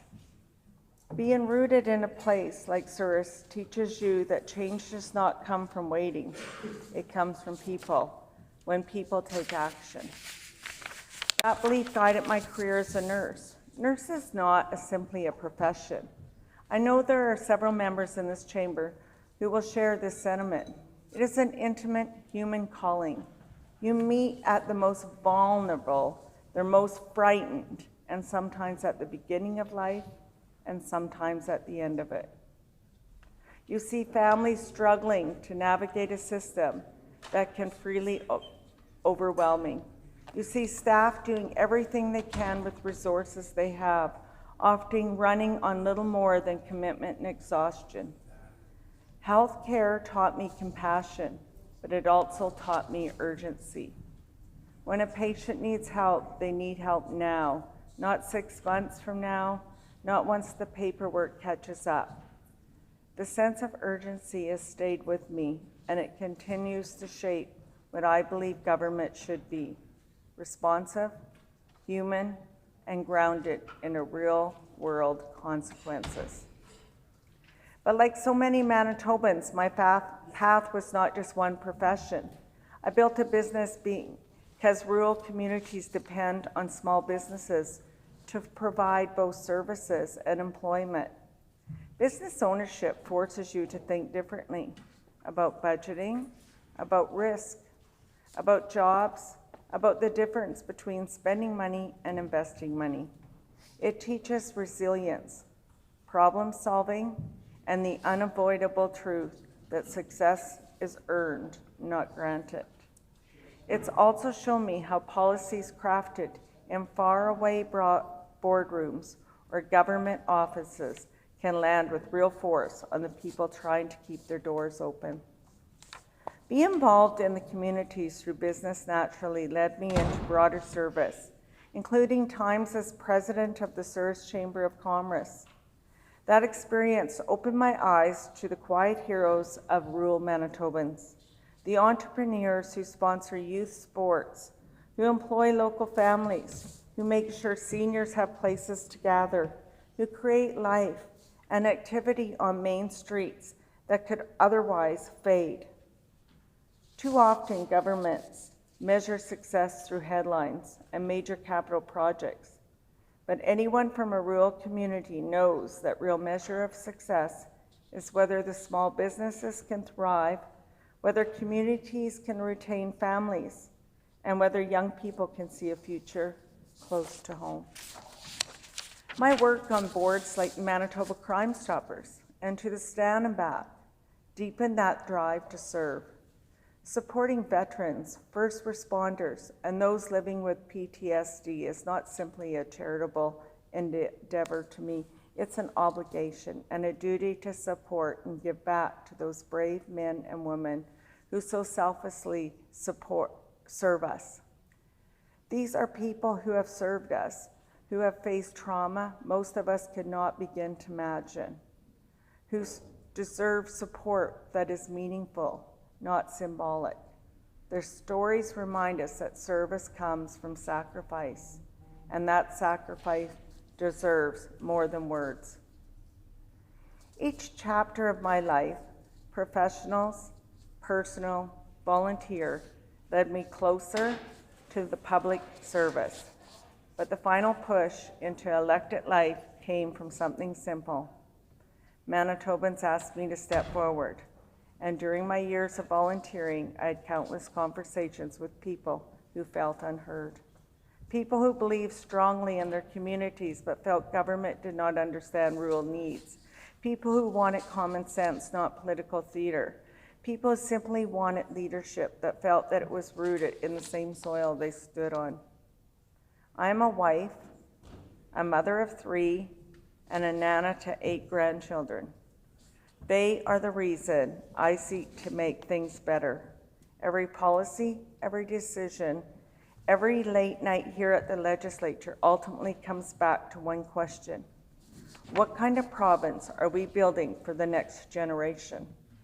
Are we building a Manitoba where families can stay close to home, where seniors can age with dignity, where farmers, nurses, and tradespeople feel respected, where crime is confronted honestly, where opportunity is not defined by the postal code? If we're not working toward that vision, then we are merely keeping the lights on, not building a future. Honorable Deputy Speaker, I came here to build a future, and I came here with hope. Hope is not naive. Hope is what fuels action. Hope is what keeps nurses on the front line.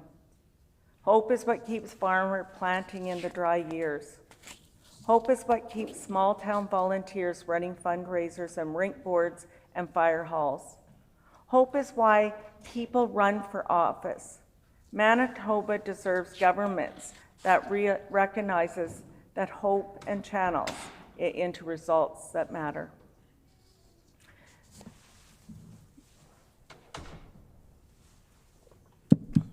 The people of Spruce Woods did not send me here just to occupy a seat.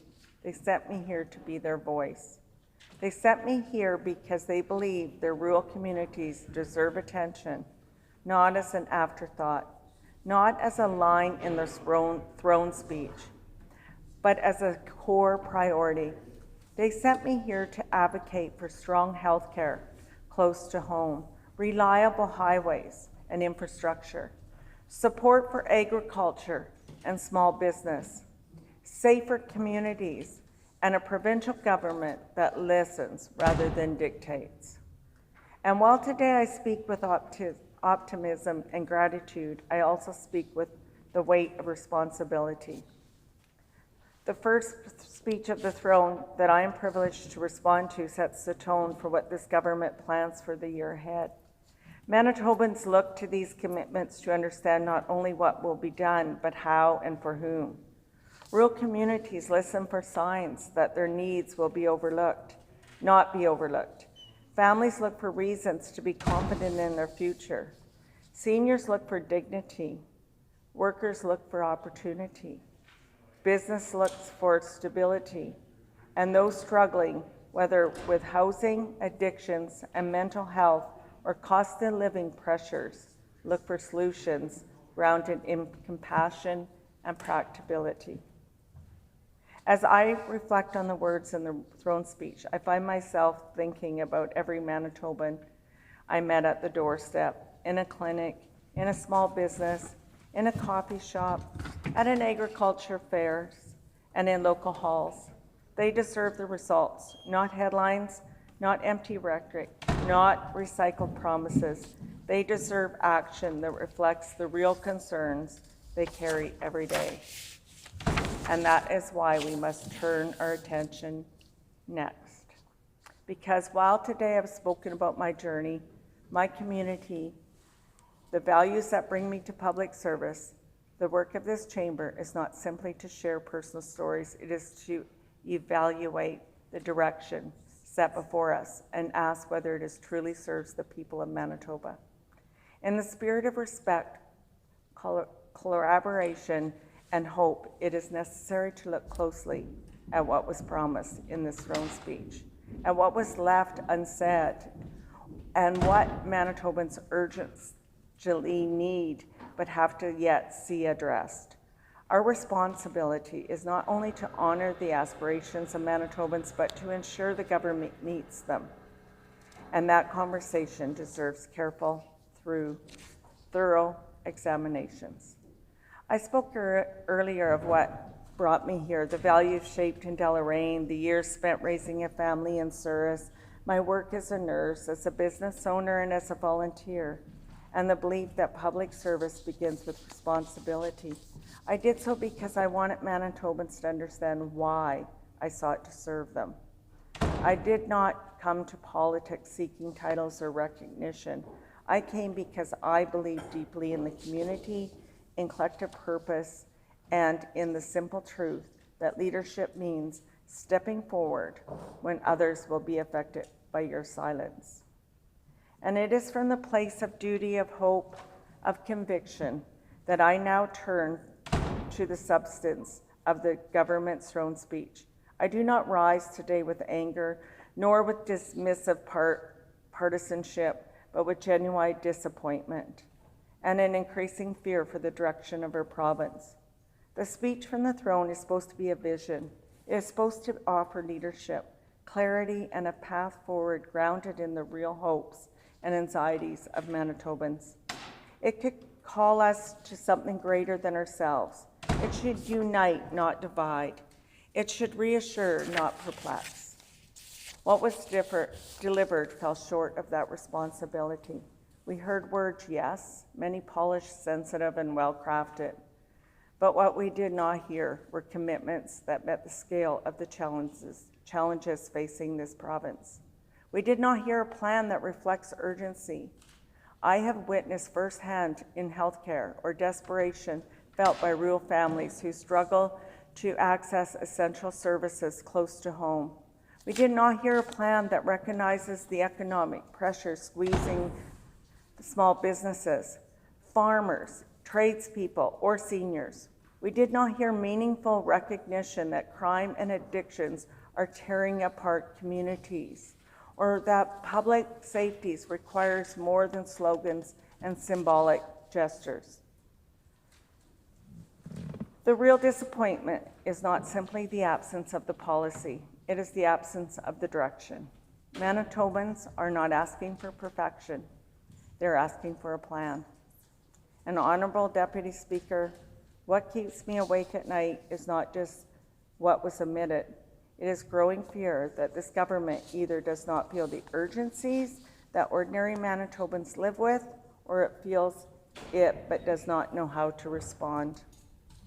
This province has never lacked resilience. It has never lacked determination. What we risk lacking if we continue on this path is confidence. Confidence that the future will be better than the past. Confidence that our children and our grandchildren will stay here rather than leave in search of opportunity. Confidence that people doing the work, nurses, farmers, entrepreneurs, teachers, police officers, volunteers, will be supported rather than exhausted. As somebody who entered public service because I believe Manitoba can be better, it's profoundly disheartening to see the throne speech that speaks softly but carries no weight. And that disappointment brings me to something deeply personal. Earlier, I spoke about the responsibility that comes with choosing to serve. What I did not speak about then, but must speak about now, is the sacrifice. Because entering politics life is not simply a career choice. It is a personal commitment that demands more than most people will ever see. You give up your privacy. You give up your anonymity. You invite scrutiny. You become a symbol, sometimes of hope, sometimes of frustration, and sometimes simply of whatever anger someone needs to place to put on you. You become a target. People do not always see the human being behind the title. They do not see the late nights away from the family, the emotional toll of reading letters from people suffering, the weight of decisions that affect real lives. They do not see the quiet moments when you ask yourself whether you are doing enough, whether if you're doing it right, or whether your efforts matter at all. And when you fall short, as every elected person does at some point, you do not fall privately, you fall publicly. Every member in this chamber understands this, regardless of the party. What worries me is that politics is becoming less about disagreement and more about dehumanization. Criticism is expected. Accountability is necessary. Debate is fundamental to democracy. But what has grown in recent years is something different. Politically motivated harassment, targeted intimidation, personal attacks, coordinated attempts to shame people out of public office.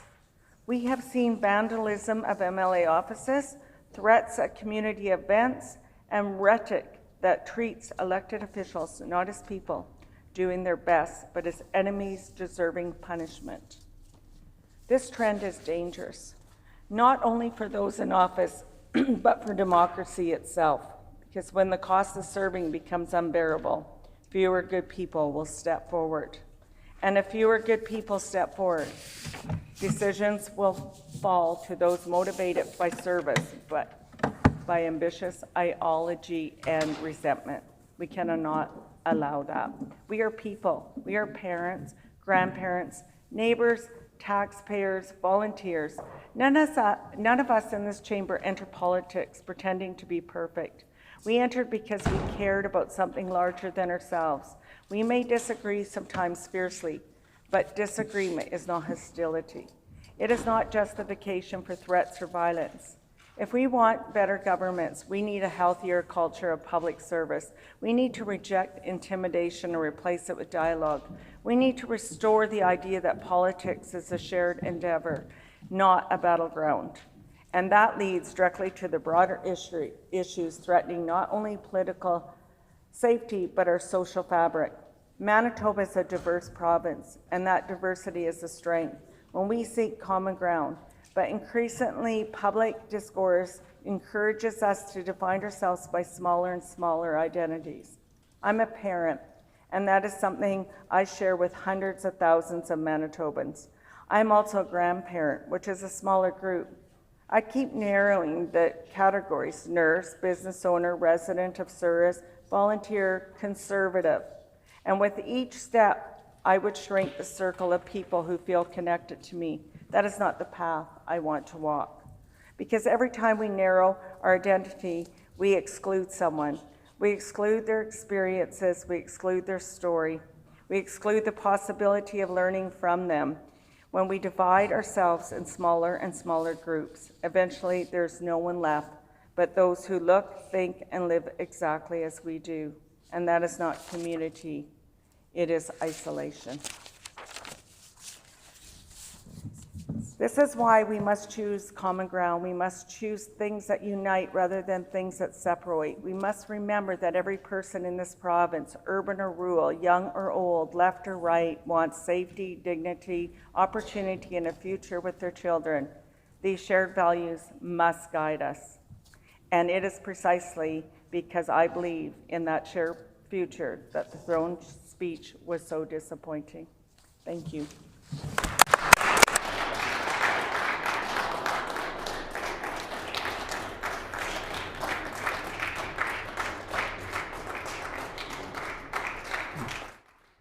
The honourable member for McPhillips.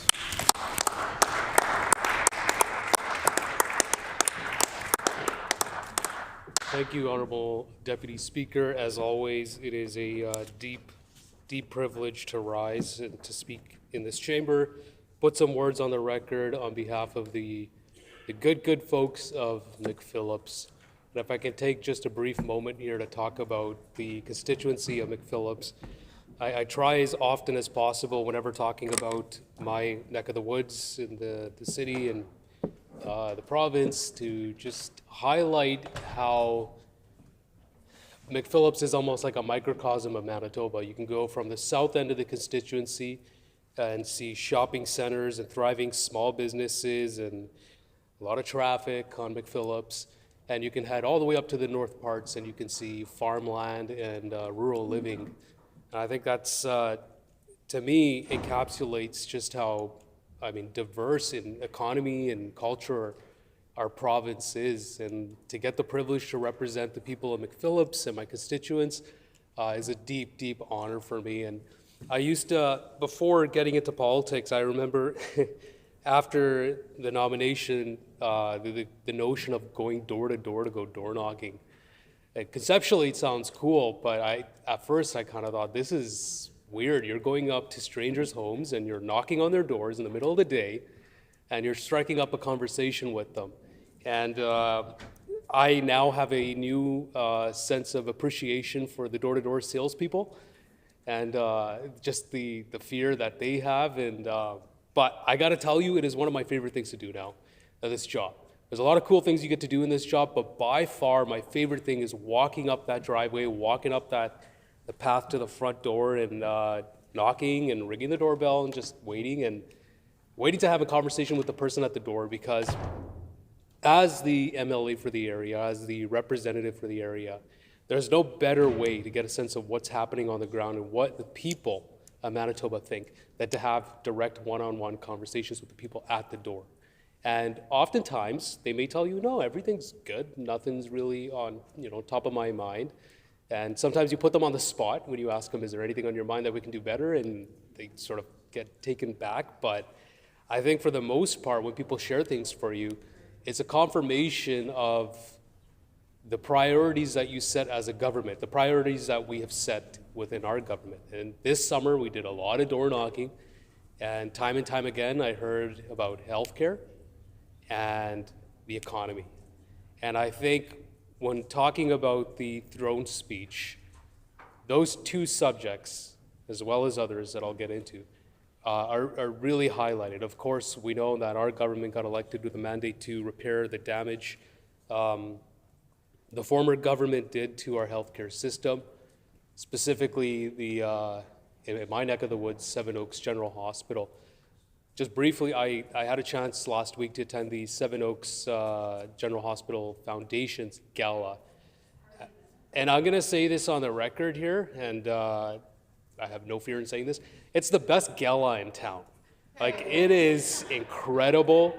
Shout out to the foundation who does such fantastic work putting this event together.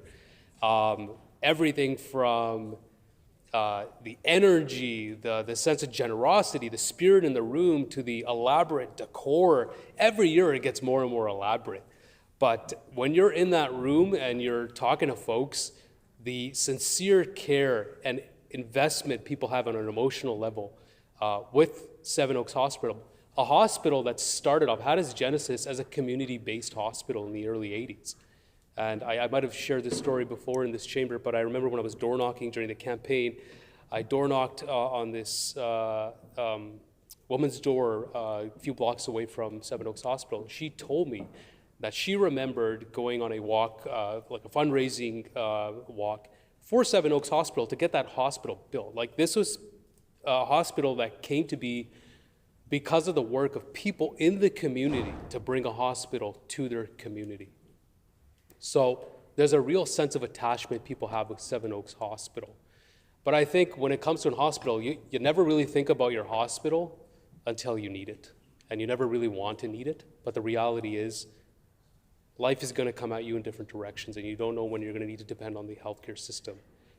But one thing is for sure, every Manitoban wants to know that it's there for them when they need it.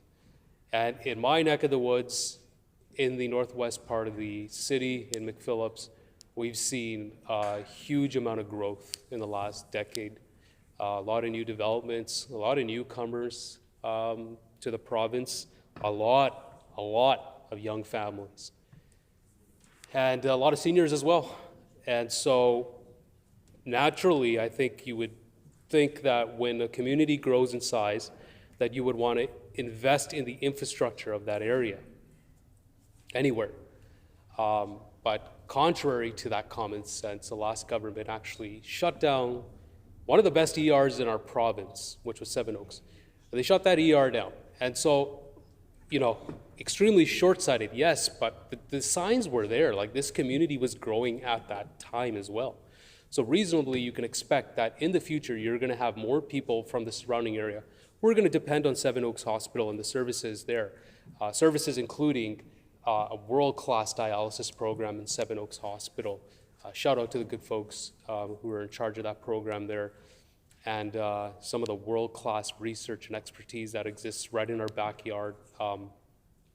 Most people don't know what goes on behind the scenes at Seven Oaks Hospital, but leading edge, world-class research on preventative health around cardiac rehabilitation, for example, renal health, and so on and so forth. But point being that these are the sorts of things you want to invest in your community. And so, yeah, now here we are, years down the road. We don't have an ER in Seven Oaks Hospital. And when I talk to folks, people are understanding of this. In order to get that ER back, and it's going to happen, but in order to get that ER back, we need people working in the healthcare system. We need to hire. We need to staff up the healthcare system. You can't have an empty room if you don't have staff in there working to provide the care for people. And so that has been a work in progress for our government. We continue to staff up the healthcare system. I think it's over 3,400 people now. And specifically in the throne speech, there was a mention of Seven Oaks and the staff we've hired there, and the continuation of staffing up at Seven Oaks Hospital. So we're going to get more healthcare professionals in Seven Oaks. We're going to get more doctors, nurses, and so on in the hospital and the wellness center so that people can access these services. And then, yes, reopening that ER. But, you know, when you open, we announced recently the reopening or the construction of the Victoria ER. And this is good for the entire healthcare system because with the Vic ER, you're going to have a lot of the folks who go to maybe HSC or St. Boniface can go now to when the ER and the Vic ER opens, can go there. That takes pressure off those two systems, which is good for the entire system at large. So there's different pieces in the system that you're moving around and you're investing in and trying to reduce some of that pressure, but the foundation, the pillar of that is staffing up, getting the people to work into the healthcare system. So that has been a core part of the throne speech, and I think most Manitobans trust this government to repair the damages that were done over the last 7.5 years. It's going to take time. It's not going to happen overnight. You know, it's easier to break things than it is to put together. So sometimes I find it a little bit funny when the opposition says, why aren't you fixing our damage faster? I would love that. I would love if this government had a magic wand, but the reality is you work within the confines of government and the tools you have and the resources you have at your disposal, but you lean very much into all the levers you can to try to undo that damage. But moving aside from healthcare, the other thing that I heard about, of course, and continue to hear about, with some palpable excitement, I'll say, when I'm knocking on the doors, and I was surprised by this because you sometimes wonder if people are paying close attention to what's going on in the news and whatnot, but the amount of times that I've knocked on the door during the summer and people who have brought up Churchill of their own volition and the excitement about that really told me that this government is heading in the right direction. And this is a generational opportunity for our province.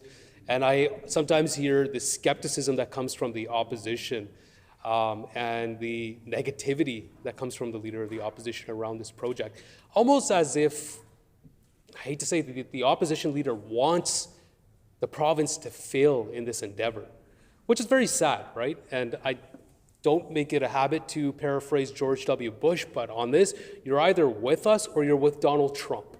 And it seems more and more when I hear the rhetoric come from the opposition about the negativity and the pessimism. Now they're heckling because I hurt their feelings, but the pessimism that comes from the opposition around Churchill and the economic investments that this government is pursuing, the conversations that we're having with the federal government, that it is for the betterment of all Manitobans, whether they live in constituencies on this side of the House or constituencies on the other side of the House, rural Manitobans, urban Manitobans.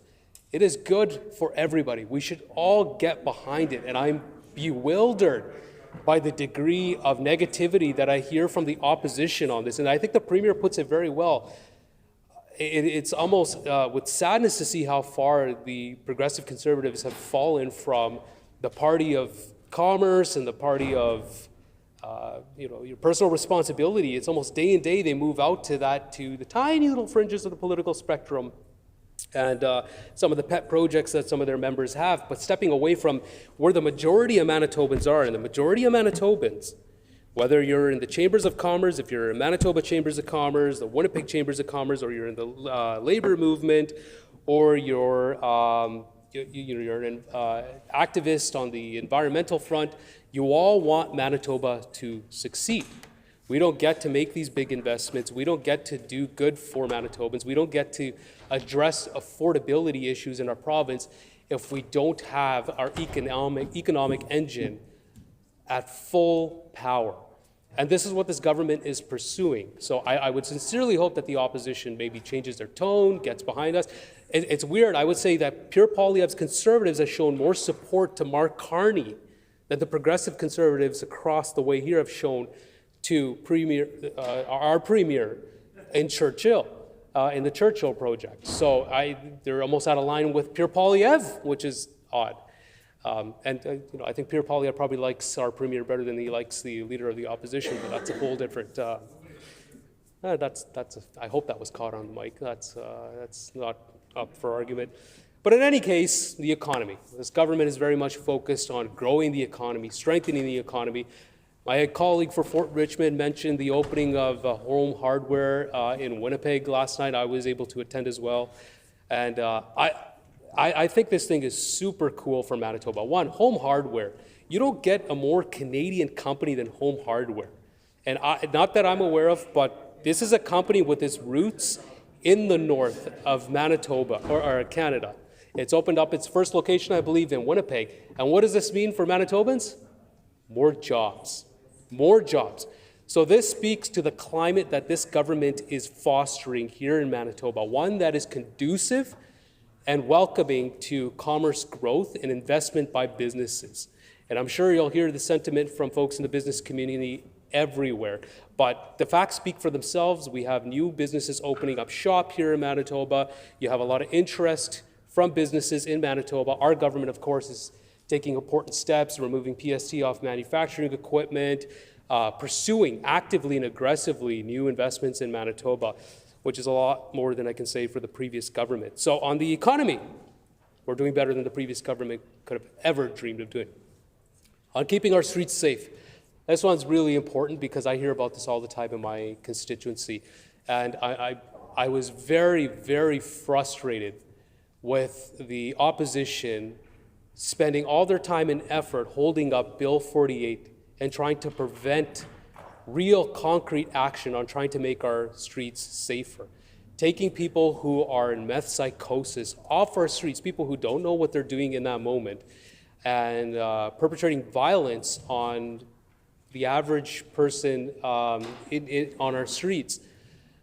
And this bill is a very important step in making our streets safer. And you would think that bill would have been unanimous and that we would have had no issues getting this right across the finish line when we introduced this. But the opposition spent so much time blockading that piece of legislation that I think it is quite revealing of where they actually stand on trying to make our streets safer. I think they want more people high on meth on our streets. They want less safe streets for Manitobans because it helps them politically, and I think that is incredibly cynical. And so our government is actually taking that action to try to make Manitoba's streets safer, investing more in police. Of course, this 72-hour detox bill, which is incredibly important. And these are real concrete steps our government is taking, in addition to a whole litany of other steps our government continues to take on safety. And as the Premier puts it, addressing crime and the roots of crime in our society hand in hand. And this is incredibly important, and I know folks in my constituency particularly appreciate this. I had conversations over the last couple of weeks with people, and they love this bill. And they love the fact that we're doing something like this, because I think at the end of the day, everybody just wants a safe street. Everybody wants safe communities. Everybody wants to be able to go out for a walk and not have to worry about being attacked in some way. So this is a very common sense bill, and it's a very common sense move from a very common sense government. And this is feedback that I get from people often in the constituency. It's feedback that I heard even after the throne speech in the reception, where I went around asking different people, give me your honest thoughts. What did you think about the throne speech? And the overwhelming consensus was, we're headed in the right direction. This is what Manitoba needs. It's common sense government. It's a listening government. It's a government that's actually doing the work too. And I think that's a contrast to the previous government that did a lot of, particularly on its dying days, a lot of press releases and then a lot of dollar promises to people to try to buy votes, frankly. And I think that was probably precedent setting for that side of the house. But I think there's a real appreciation for the way our Premier and our government is approaching issues. Take, for example, Carberry, listening to the community, hearing what they wanted, and taking the right step. And this rings true in every corner of the province. And I know it triggers the opposition. I know it bothers them deeply when our government gets a W, because they sort of frantically scramble to try to pivot, and they can't. Yesterday the Premier alluded to the leader of the opposition stepping on rakes, and all I could think of was Sideshow Bob. But nothing encapsulates the leadership of the opposition better. right now than that. So it's entertaining to watch this sometimes, but at the same time, we know that we come here to do real work for Manitobans, keep our noses and ears to the ground, and just keep working, work hard day in and day out, and let the opposition do what they think is opposition. And yeah, I am incredibly proud to be speaking to this throne speech on behalf of my constituents of McPhillips. Great throne speech, a lot of work done thus far in this mandate, a lot left to do. We're going to get it done. Thank you, Honourable Speaker.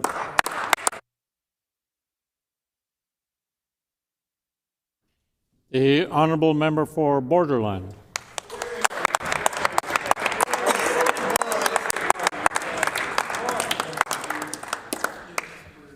The truth about this NDP government's failures and about this NDP premier's failures are becoming more and more clear, is becoming more and more clear to Manitobans every day.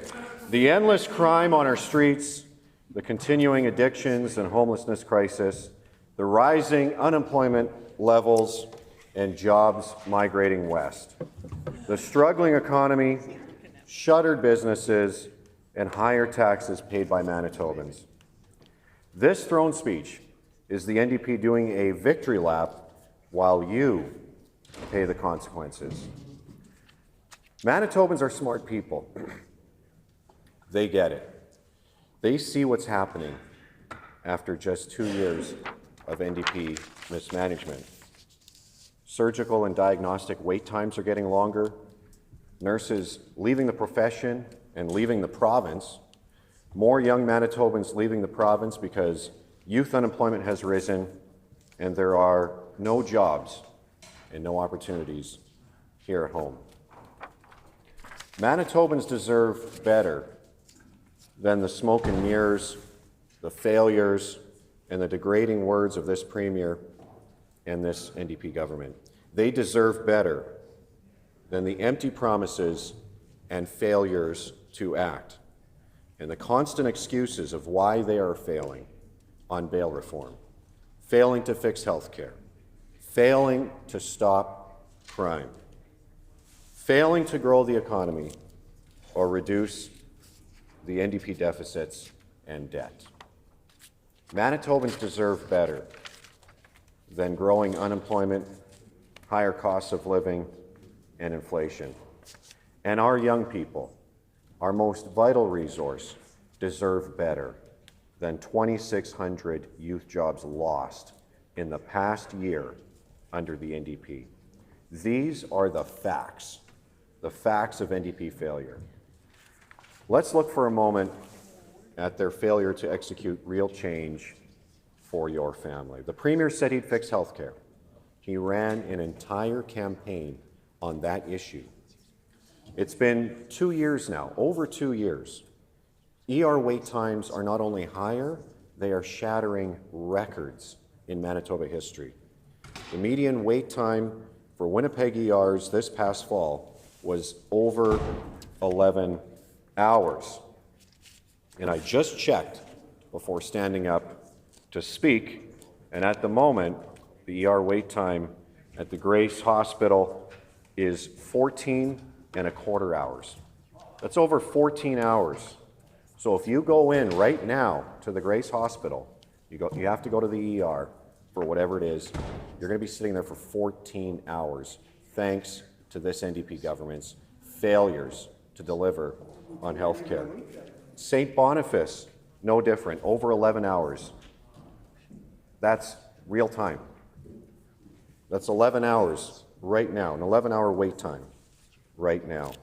The Health Sciences Centre, 9.5 hours. Wait times for surgeries are higher under this NDP government. And wrap your mind around this. Some specialist and surgical appointments are taking longer under the NDP than people had to wait during the global pandemic. Annual median MRI waits have gone up to 26 weeks so far in 2025 from 20 weeks in 2023.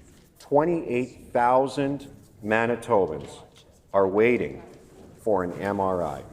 That's 28,000 Manitobans waiting for an MRI out of a population of about 1.3 million people. To make matters worse, people do not feel safe going to the ER because of the violence. Health Sciences Center has been gray listed. That means the nurses who work there actually voted to tell new nurses and other healthcare professionals not to come work there because it's not safe.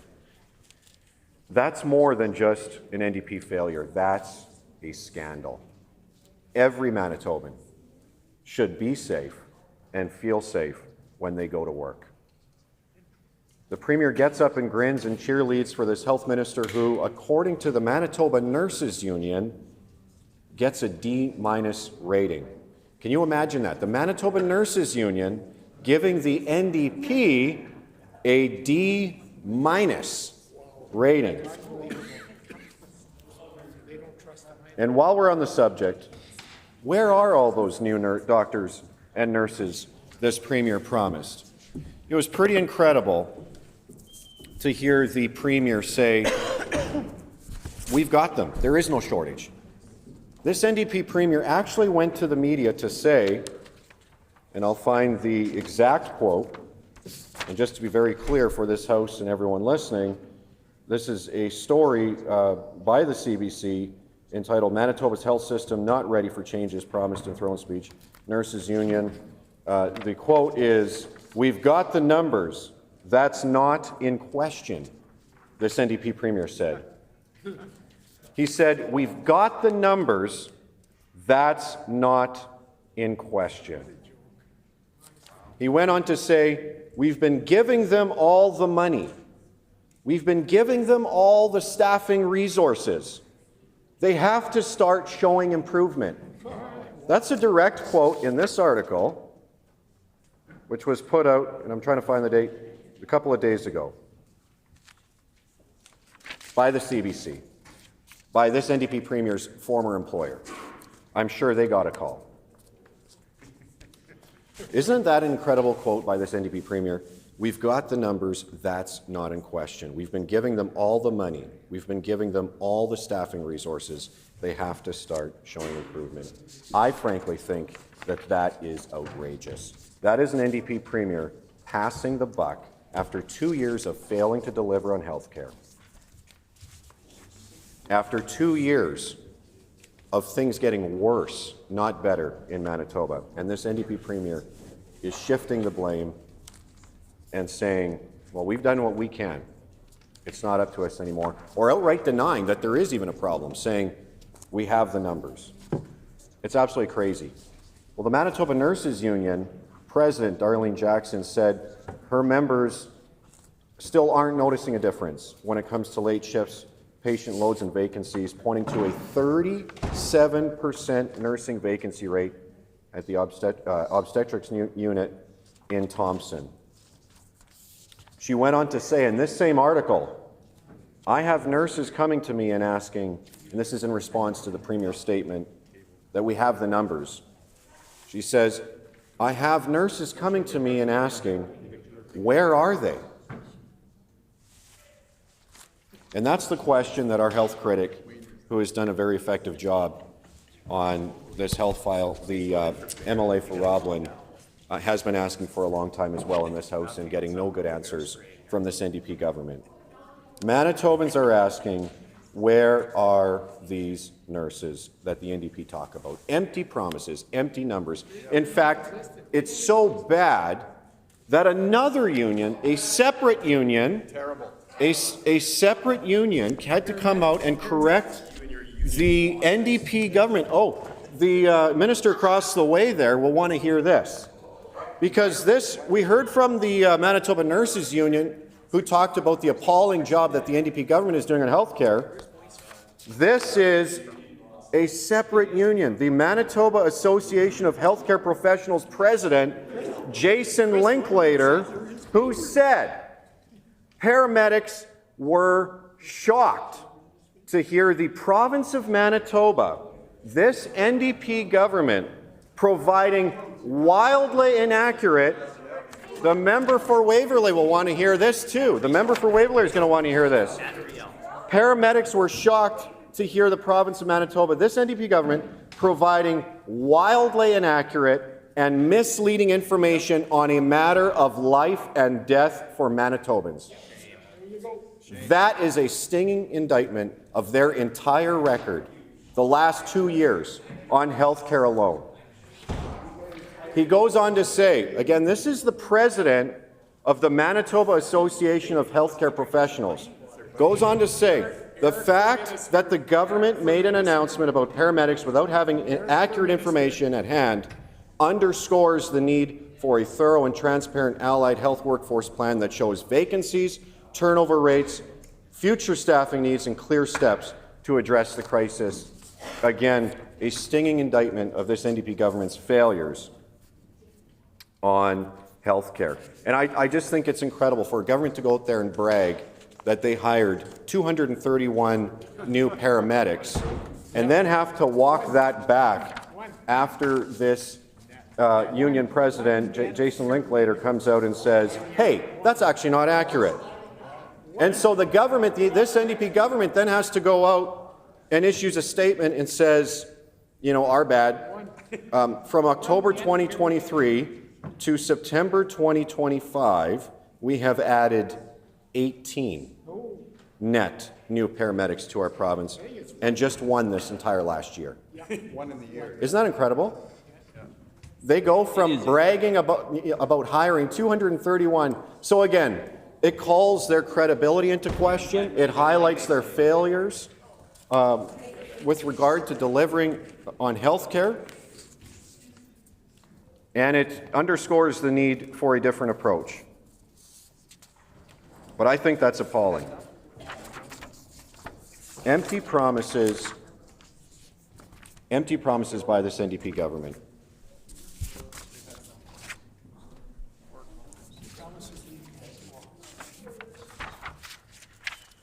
This Premier also said in 100 days he'd fix bail. He hasn't done it.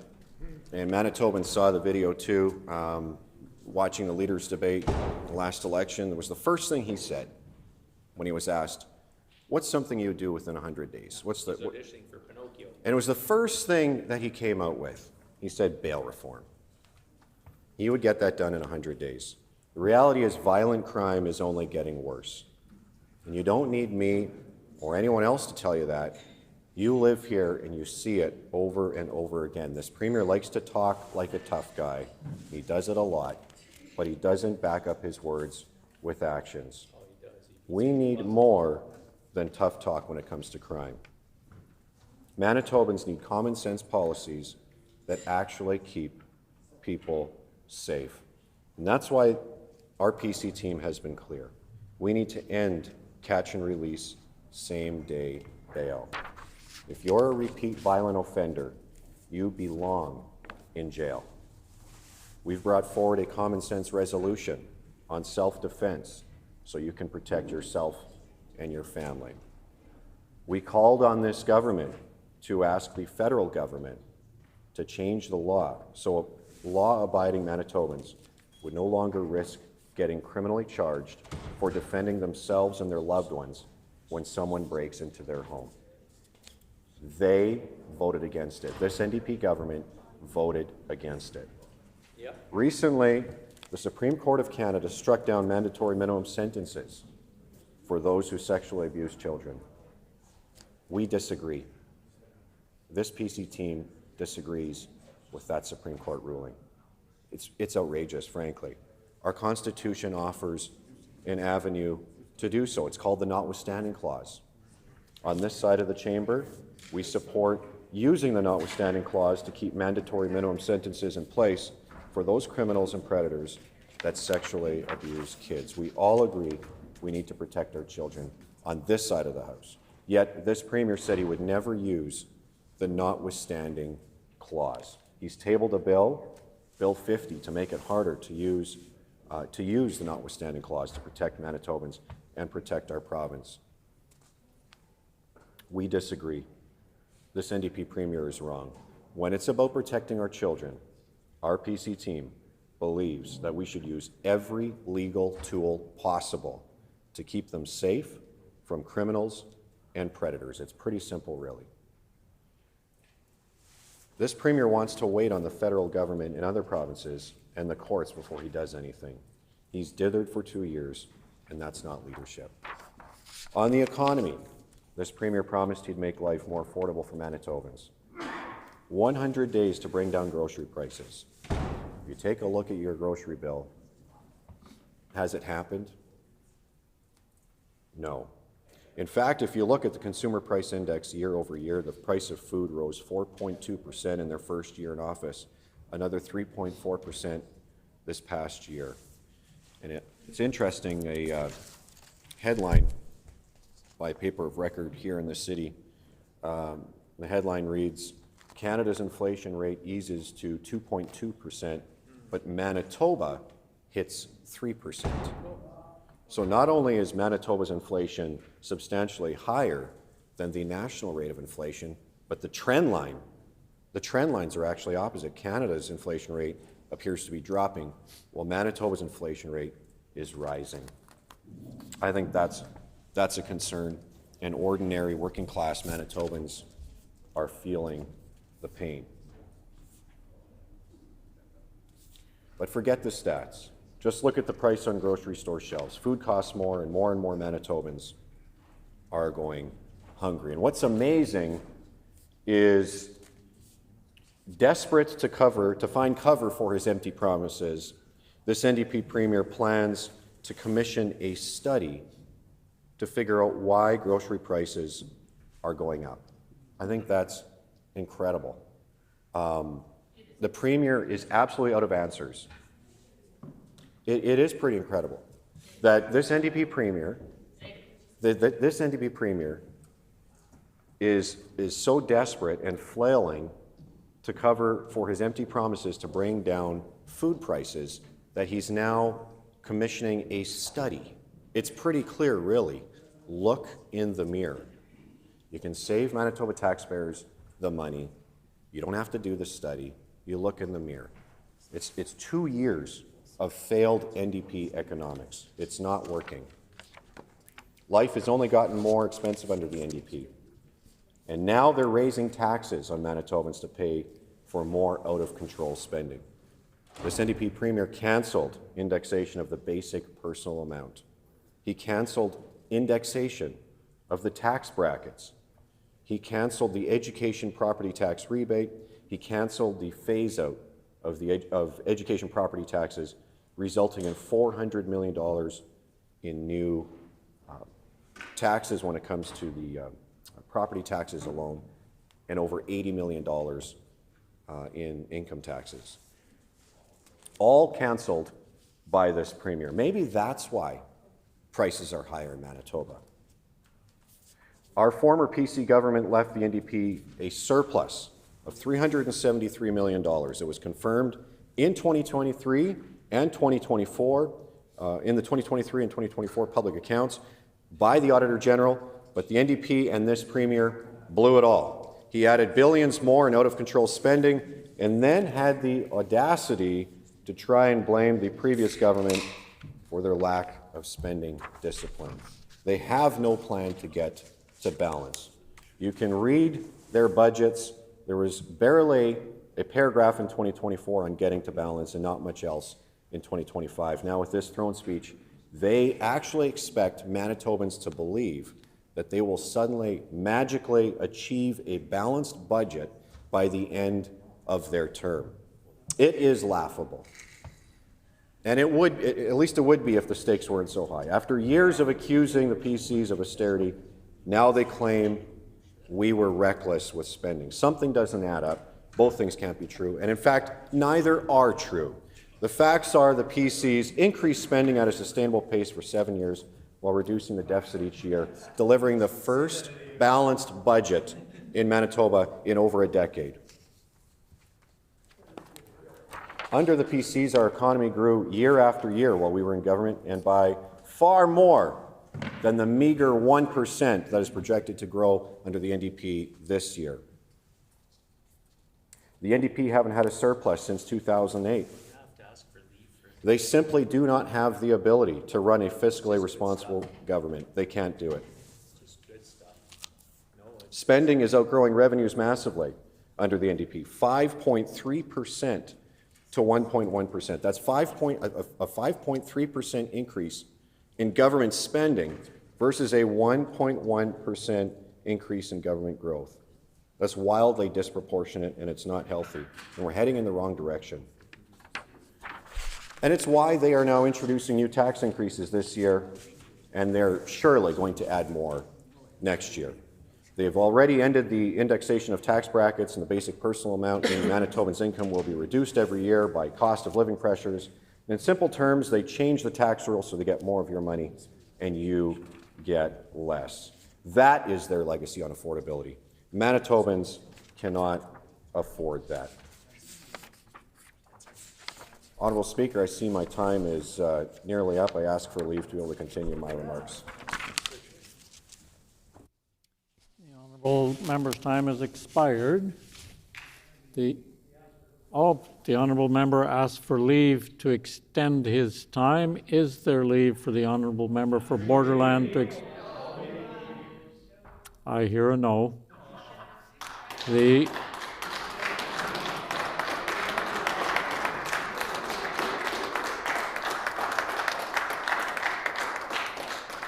honourable member for Radisson.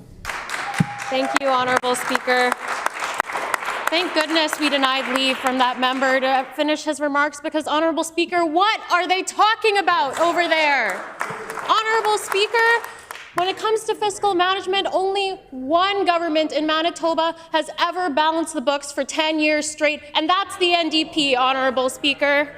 Honourable Speaker, they have no credibility when it comes to the books. They have no credibility when it comes to healthcare. Frankly, they have no credibility when it comes to morality, Honourable Speaker. It is pretty incredible that this side of the House, our NDP government, is willing to study.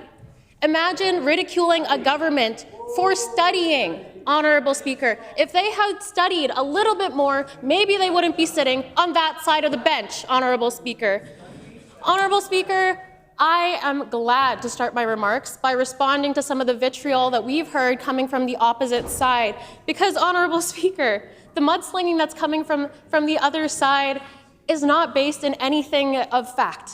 Honourable Speaker, their reality is so skewed that they can't even see through their own mistakes that they're making on the record here, Honourable Speaker. When they talk about who our bosses are, they ask the question about who our bosses are. We have full clarity, Honourable Speaker, on this side of the House, who our bosses are in this hollowed chamber. Our bosses, the only people we answer to, Honourable Speaker, are the great people of Manitoba. And so, Honourable Speaker, the question that I have to ask is if they can look in the mirror and instead maybe ask themselves, who is running the show on that side of the House? Who their bosses were when they tried to ram through the Sciosilica project after Election Day, Honourable Speaker. Honourable Speaker, today we are here to debate the throne speech. We aren't here to put, incorrect, frankly, misleading things on the record. And I am proud to be part of an NDP government led by the First Minister, our Premier here in Manitoba, who is prioritizing the issues that matter most to Manitobans, like the Manitobans that I am so grateful to represent in Radisson. That is healthcare, affordability, public safety, education, childcare, and so much more, Honourable Speaker. We are happy to champion healthcare because we know that in working together with Manitobans of every walk of life, but in particular with the experts who have been trying to be heard for years by a government who wouldn't listen, finally, Manitoba is on a path and moving in the right direction. So, Honourable Speaker, I am proud to represent an area that holds a snapshot of the best that Manitoba has to offer. Radisson is home to farmland. It's home to the largest urban bioreserve in the province, Honourable Speaker. It's got a commercial entertainment district, it's got homes of frontline nurses, social workers, teachers, innovative small business owners, coding professionals and researchers, and yes, folks who still work at the train yards. And so, Honourable Speaker, in honour of those many folks, I'd like to paint a little picture as to what our NDP government has been doing and has been doing because of the great people of Radisson that I am so grateful to represent. We've laid down the tracks for One Manitoba, and today in our province we are set in motion, Honourable Speaker. We are moving on healthcare. We are moving on education and childcare. We are moving on the cost of living and moving on neighbourhood safety. One Manitoba has moved its way all the way into Radisson, Honourable Speaker, and that's why I am proud that our throne speech includes groundbreaking work in Radisson proper, includes groundbreaking work on Devonshire Drive, where a new school will be built, Honourable Speaker. Includes groundbreaking work in the neighbouring constituency of Transcona, where a personal care home will see 90 new beds, Honourable Speaker. Again, groundbreaking work for extended hours at the Concordia Hospital walk-in clinic, as well as affordable housing coming right to Park City Commons, Honourable Speaker. And when they ask us, Honourable Speaker, where the new healthcare workers are, the fact of the matter is, we can tell them where they are, and we have been telling them where they are. We have 1,653 net new healthcare aides in Manitoba, Honourable Speaker. We have 1,187 net new nurses, Honourable Speaker. 285 net new physicians, Honourable Speaker. 422 allied health professionals and 5 new midwives. And where it comes to, where they are, maybe if they were actually in their own constituencies, they would meet some of them, Honourable Speaker, because fact of the matter is, once again, Brandon Regional Health Centre, 51 net new healthcare workers, Honourable Speaker, 107 Selkirk Regional Health Centre workers, Honourable Speaker, 9 at the St. Anne Hospital, Honourable Speaker. Further, we've got 460 in Southern Health, Santé Sud. We've got 378 in Interlake Eastern. We've got 342 in Prairie Mountain, 85 in the Northern RHA, 58 at Cancer Care Manitoba, and of course, 1,295 in the WRHA, Honourable Speaker. And I am grateful. Yes, that's where they are. If in case they were wondering if we had to repeat it anymore.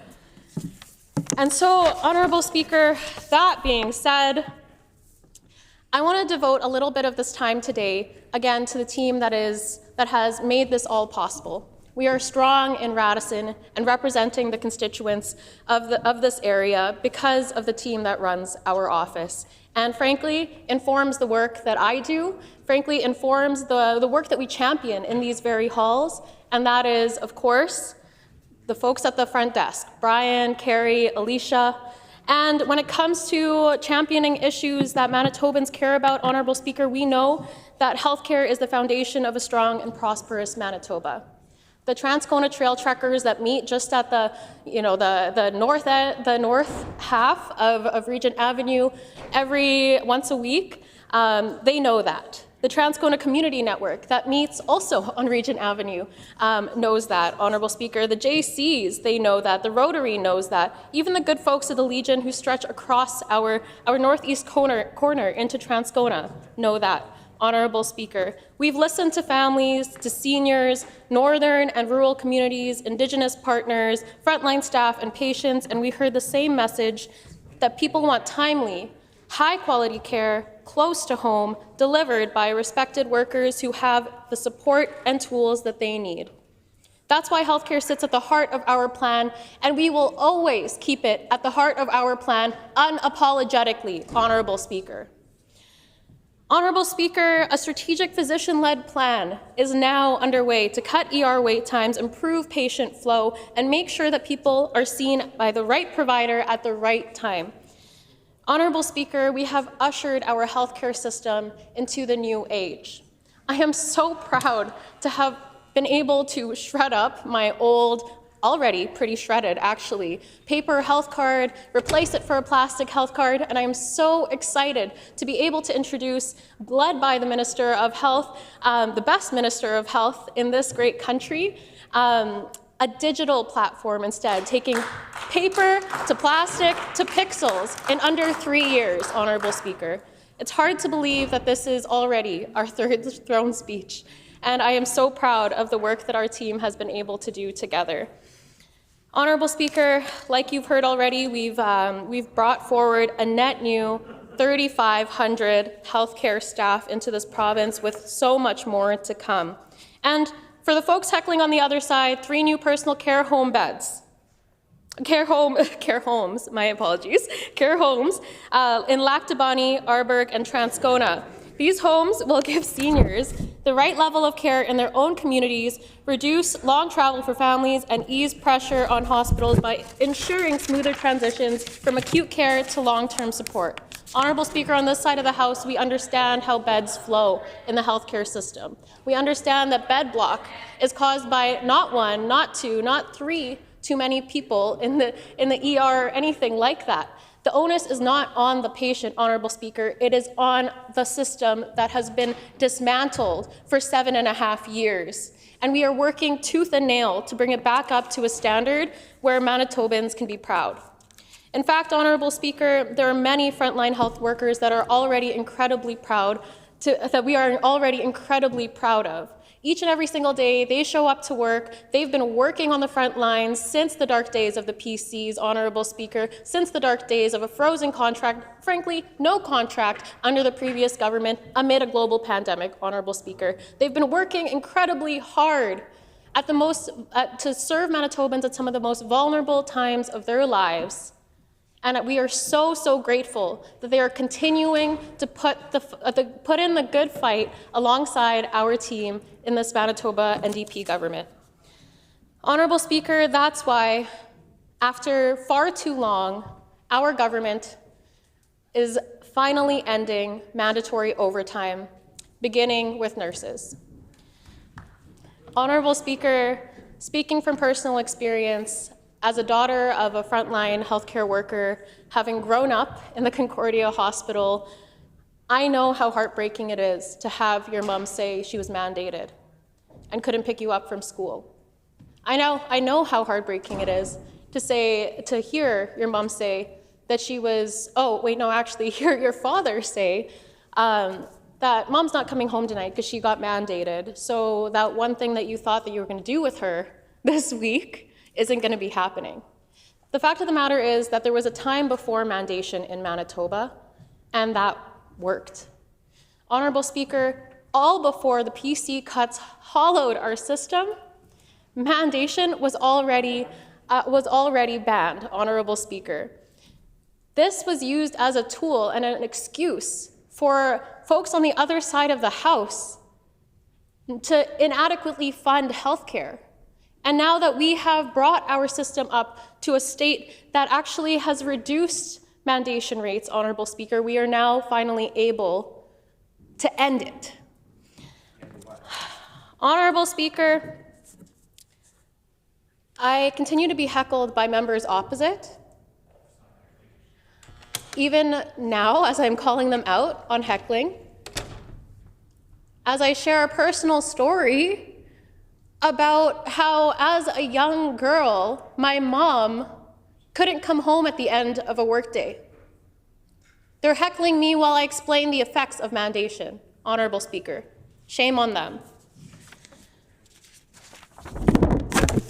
Honourable Speaker, like I mentioned, we are bringing our healthcare system into the new age. The throne speech had an incredible amount of things included that demonstrate just that. We're cutting red tape by bringing digital health cards in. We've already spoken about medinav.ca and our ability as Manitobans now to get same-day or next-day appointments scheduled right at your fingertips, Honourable Speaker. And not only that, but we have also announced in our throne speech that we will be introducing legislation that will no longer require sick notes for the first 7 consecutive calendar days. This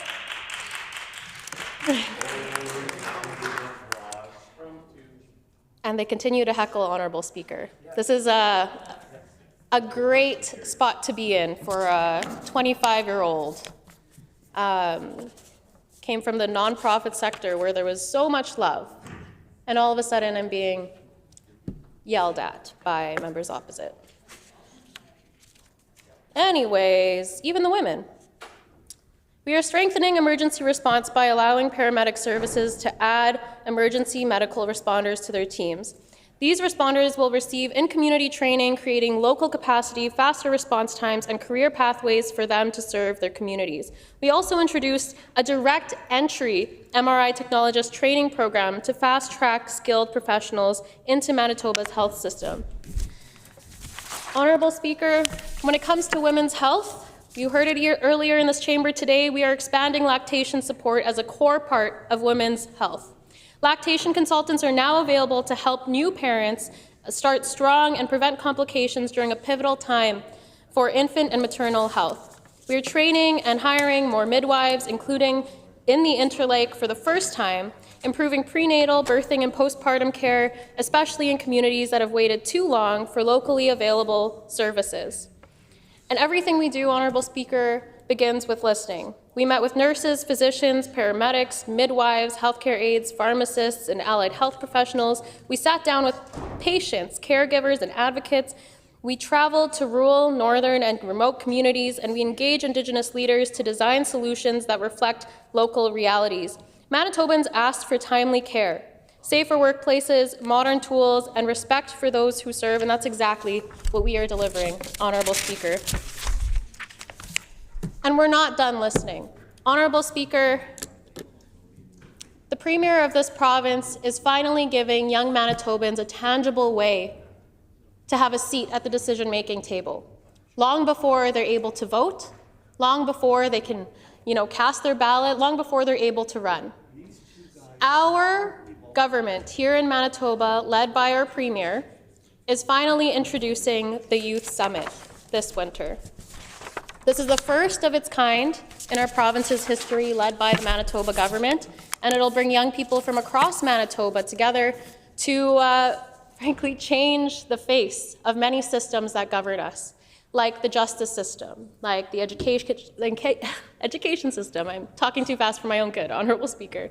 Like the workforce, like innovation and technology. There are so many different sectors that young people have bright ideas for, and I am so excited that through the Youth Summit, they will finally be heard, and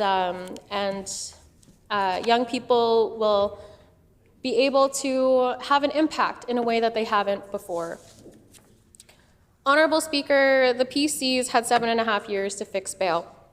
What did they do? Nothing. They didn't do anything, Honourable Speaker. They actually did way worse than nothing, Honourable Speaker. They cut our ankle monitoring program, Honourable Speaker. And when it comes to public safety, our NDP government knows that every Manitoban deserves to feel safe in their homes, in their neighbourhoods, and in their daily lives. That's why we are taking real, practical action to make that a reality. We are strengthening safety support for youth in the Child and Family Services system, ensuring that they have the safety, stability, and trusted adults that they need during the most vulnerable periods of their lives. And as jurisdiction changes continue to evolve, we are putting in place a clear provincial strategy, one that puts young people first and ensures that no child falls through the cracks. Honourable Speaker, we have also recommitted ourselves in the throne speech to honour our late friend Nello, ensuring that every child in Manitoba has food in their stomach when it comes to the day that they learn. Honourable Speaker, it is because of our late friend Nello that no child in Manitoba will go to school hungry. Honourable Speaker, there's so much good work happening in education. Our incredible education minister has, of course, you heard earlier, not announced just one school in Devonshire Park, but announced many schools across our great province. There is actually 5,300 childcare spaces, Honourable Speaker, that have opened under our government or have already begun being built, Honourable Speaker. 5,300 new spaces for young Manitobans and their young families. Honourable Speaker, our NDP government knows that every child from early learning through to post-secondary education matters. And for the first time ever, the throne speech will be published and has been published in Anishinaabe Moan. We are modernizing board governance in our post-secondary institutions so students receive the high-quality, future-focused education they deserve, supported by accountable and responsive governance. Honorable Speaker, we mentioned the new schools earlier. And yes, we're building schools. Yes, we're building childcare spots, but we're also doing it in a way that creates good jobs for everyday Manitobans through the Manitoba Jobs Agreement with Manitoba Building Trades.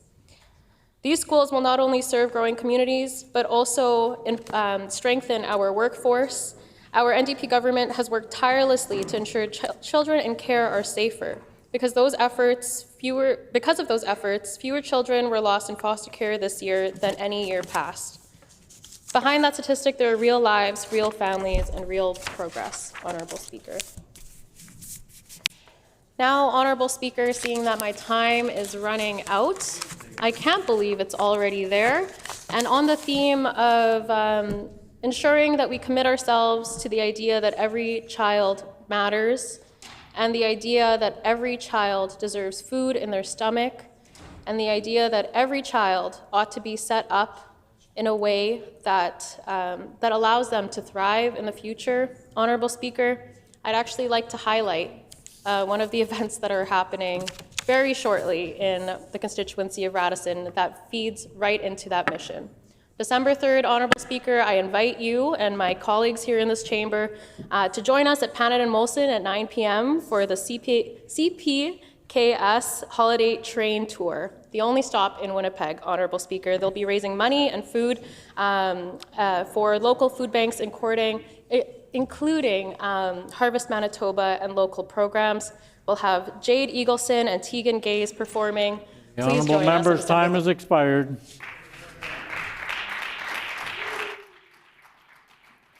The honourable member for Portage la Prairie. Thank you so much, Honourable Speaker. It's my honour today to comment on the common sense amendments that have been presented by our leader. Honourable Speaker, I rise today on behalf of the people of Portage la Prairie and Manitobans across this province who feel ignored, dismissed, and let down by this NDP government.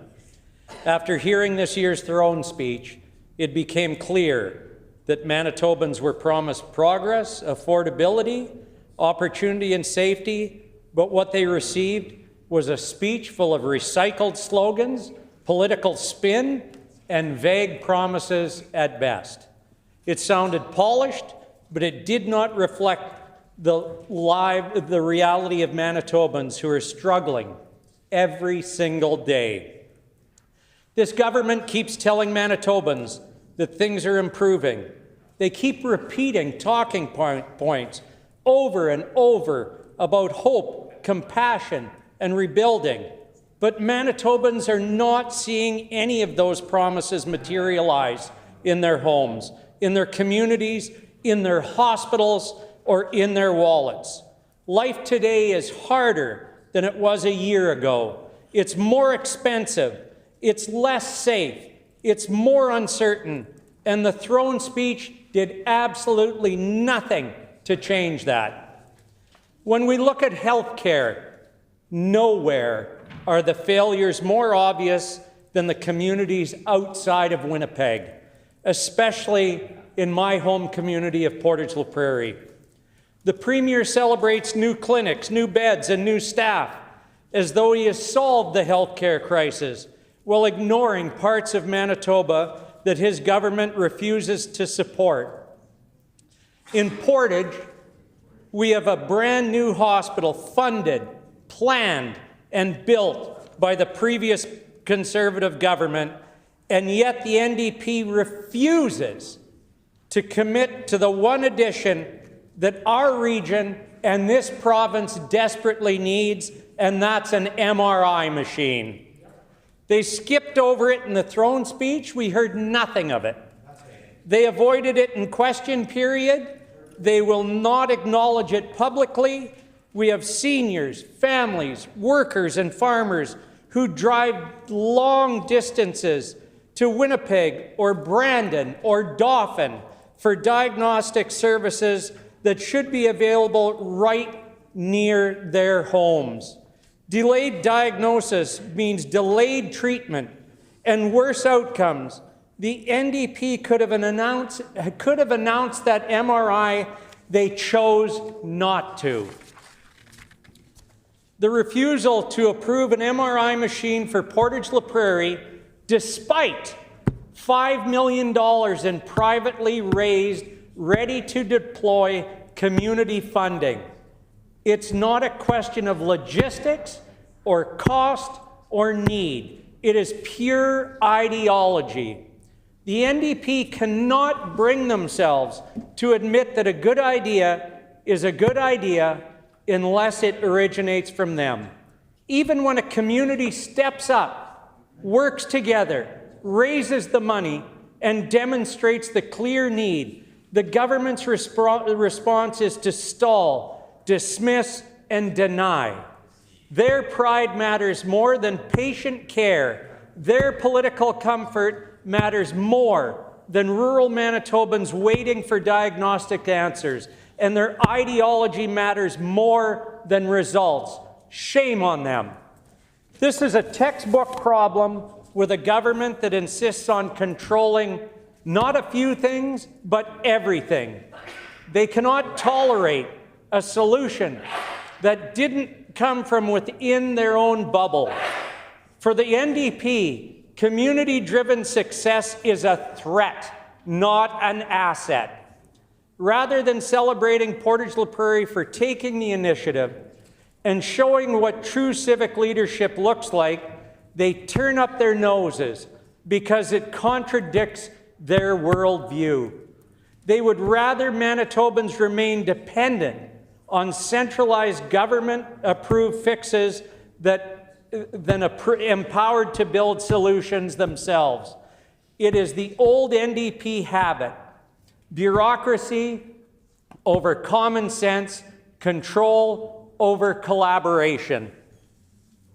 We also didn't hear in the throne speech when we heard from the health minister that the doctors actually wanted a mammogram machine out in Portage La Prairie. I never heard that. But again, the one thing we didn't hear in the throne speech, no talk of a mammogram in Portage La Prairie. And it goes deeper than just that one project.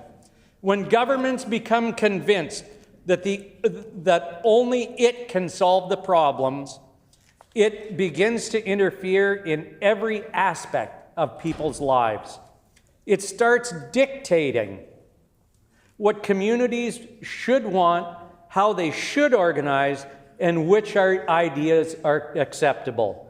It creates delays. It creates gatekeeping and arbitrary barriers, all so politicians can maintain the illusion that they alone are the architects of progress. Portage La Prairie isn't being denied an MRI because it's a bad idea. It's being denied because the government cannot conceive Manitobans helping themselves without asking permission first. But Manitobans don't want a government that behaves like a gatekeeper. They want one that works with them, not one that refuses opportunities out of spite. They want a healthcare system that is flexible, responsive, and collaborative, not one chained to outdated ideological purity tests. The NDP's unrestrained patronism has real consequences: longer wait times, fewer services, and communities punished for taking initiative. This is affecting communities all over Manitoba. There is currently 31,000 people waiting in Manitoba for an MRI, waiting 8 to 12 months. That is people getting sicker by the moment. They know what works, they know what their communities need, and they are more than capable of contributing to the solutions.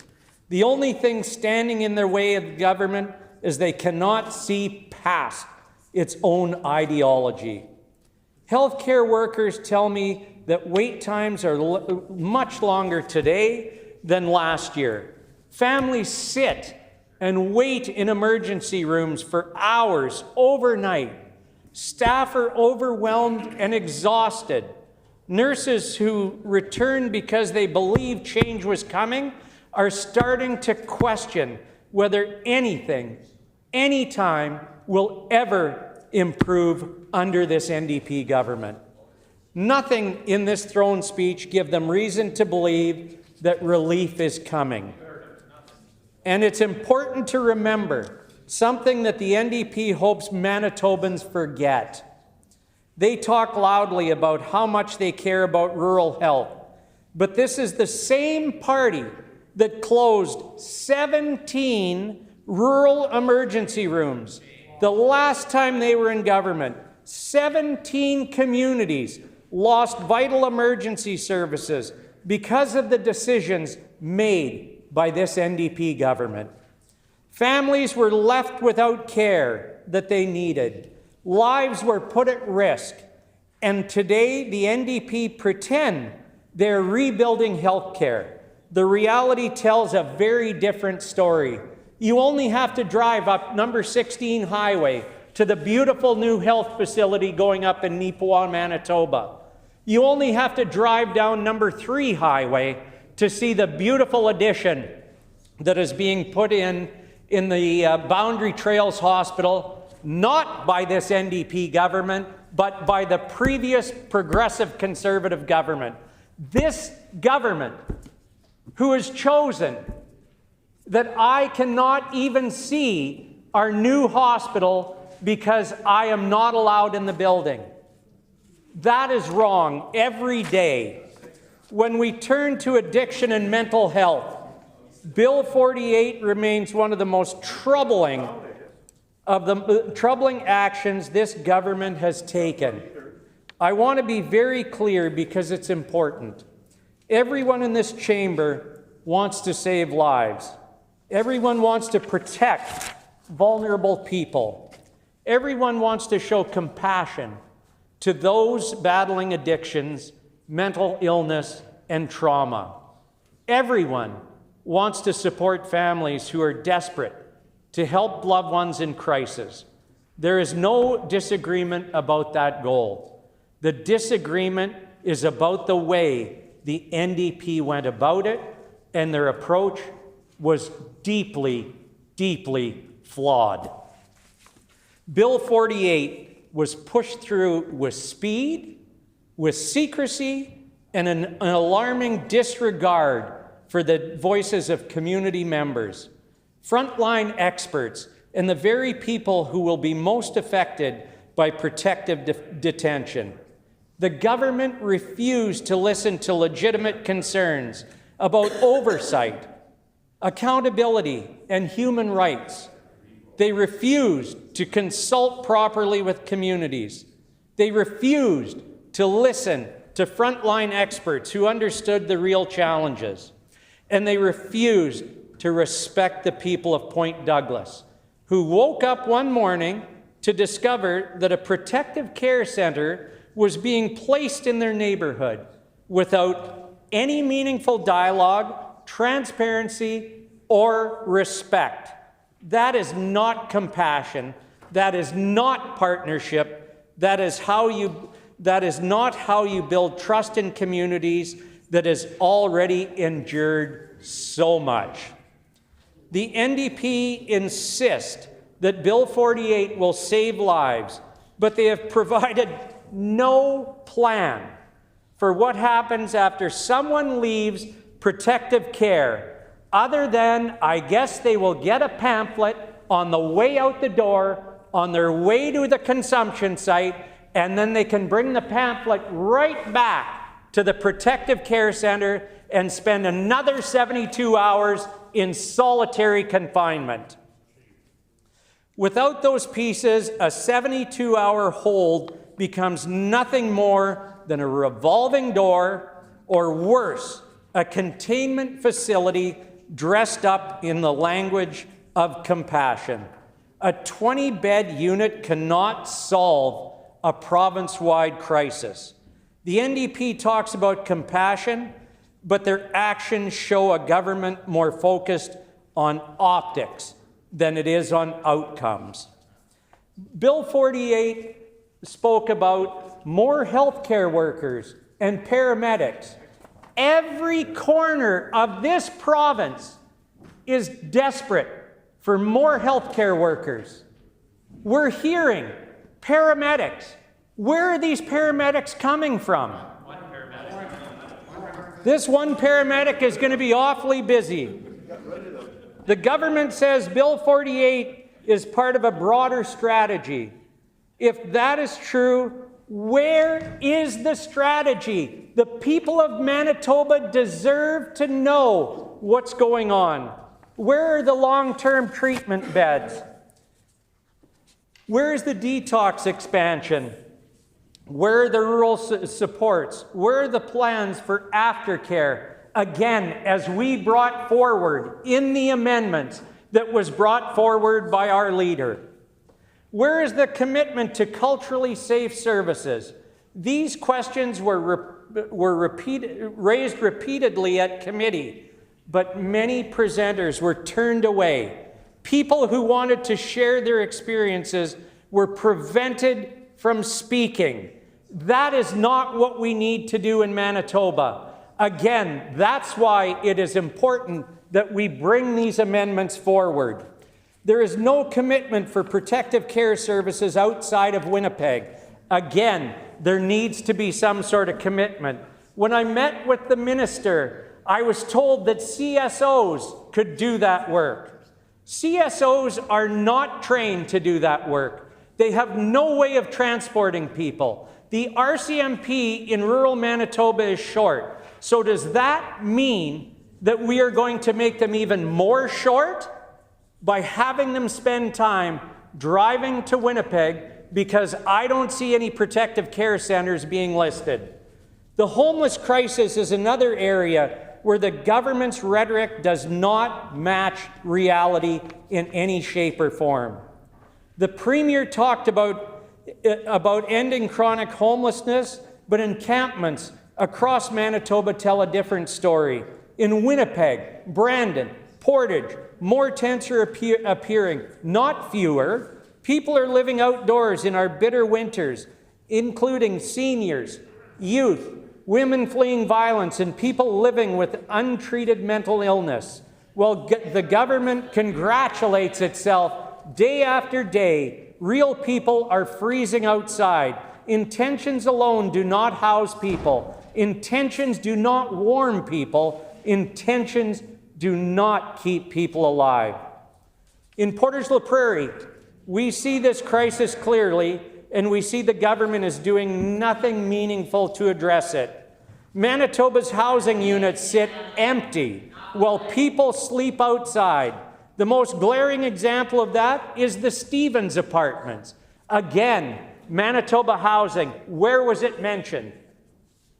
These are government-owned units that could be filled with people who desperately need housing, yet they sit unused. The government cannot even manage the housing it already owns, yet it claims that it will build new homes.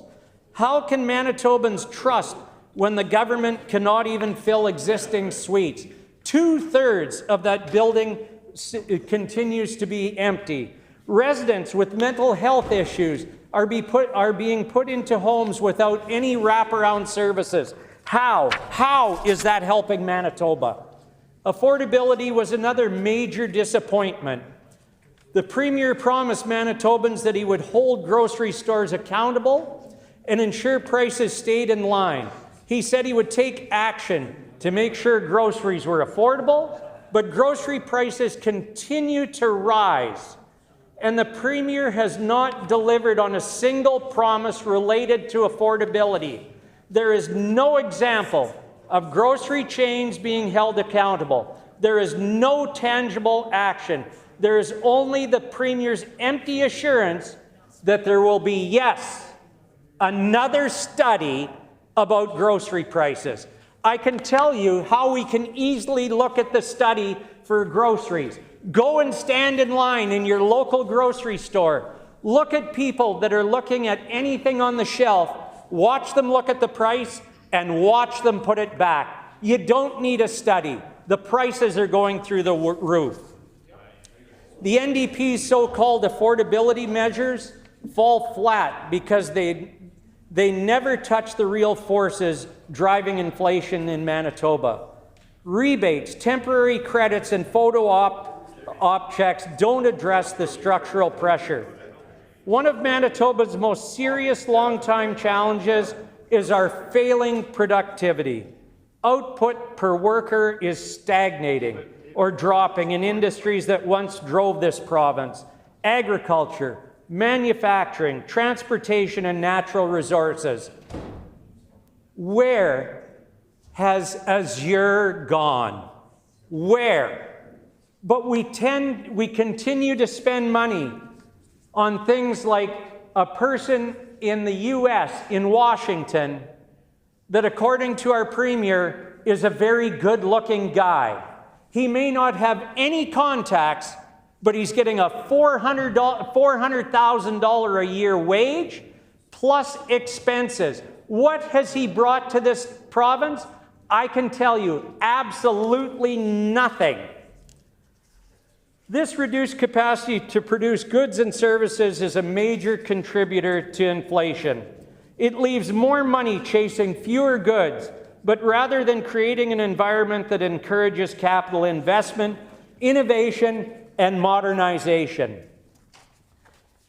They cling to the same outdated belief that the government redistributes prosperity rather than enabling the private sector to create it. I have much more to go on, Honourable Speaker, and I will ask for leave. Adding to the problem is Manitobans' dangerous over-reliance on real estate as an investment vehicle. The result is an affordability agenda rooted in economic thinking. The NDP believes you can tax... Order, please. The honourable member's time has expired. The honourable member for Portage-la Prairie. Honourable member, I would like to ask for leave to complete my throne. Order, please. Is there leave for the honourable member for Portage-la Prairie to finish his speech? Leave has been denied. The honourable member for Elmwood.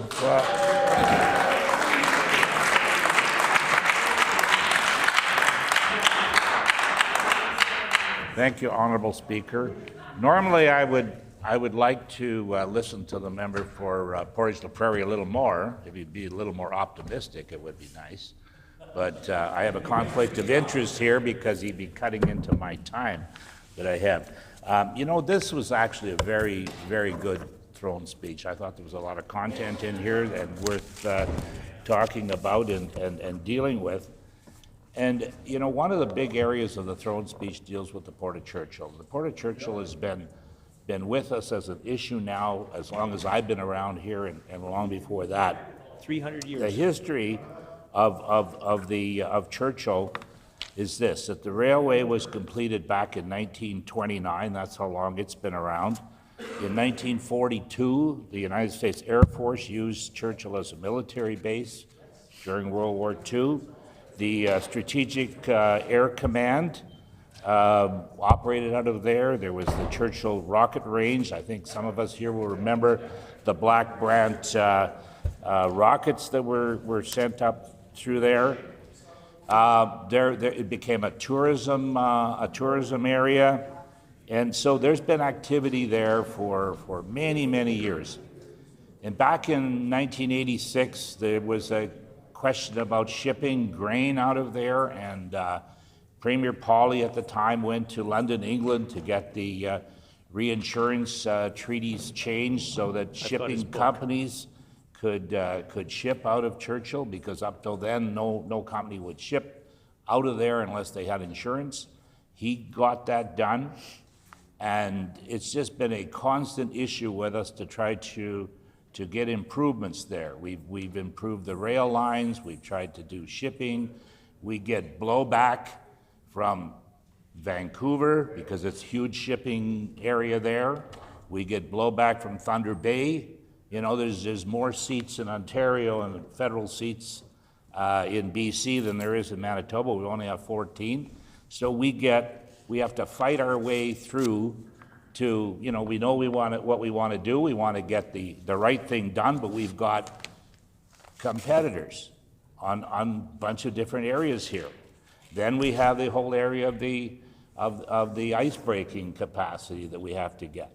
So, you know, there's always a chance that things will change, circumstances will change, and I think now we possibly have a big break here, given what's been going on with us and the United States in the last little while.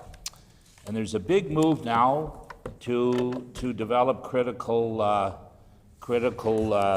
minerals. There are something like 23 critical minerals.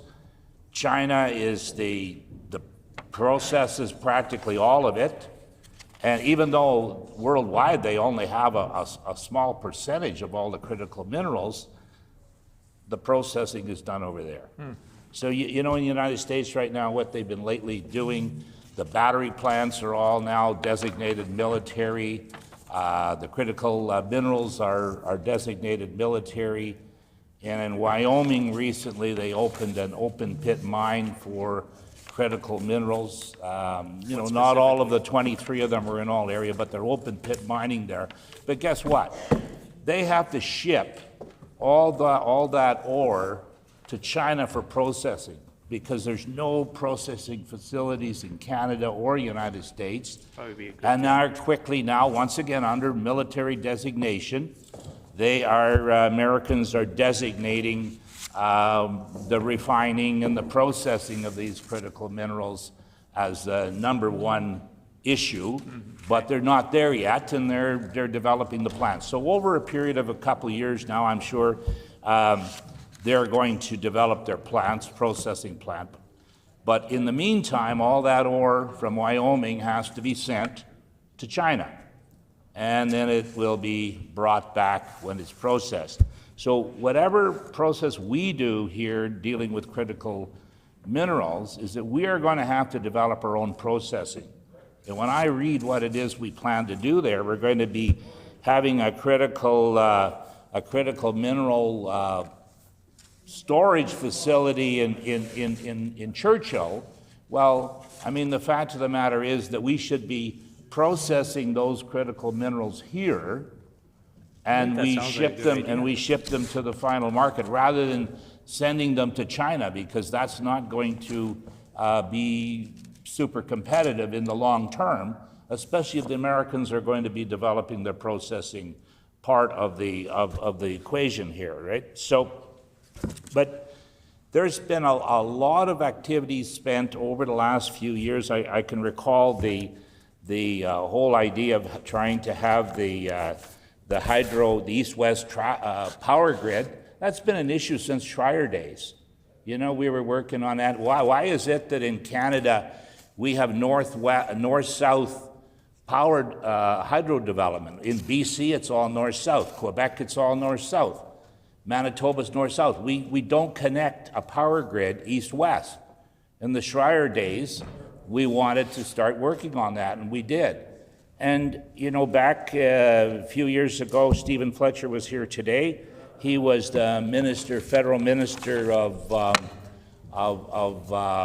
I don't know if it was economic development, but certainly Western development anyway. He approached us about building a power line to the Ring of Fire in Ontario. That was like 15 years ago now, and we were Order, please. When this matter is again before the House, order, please. When this matter is again before the House, the honourable member will have 14 minutes remaining. The hour being 5 o'clock, this House is adjourned and stands adjourned until 1:30 tomorrow.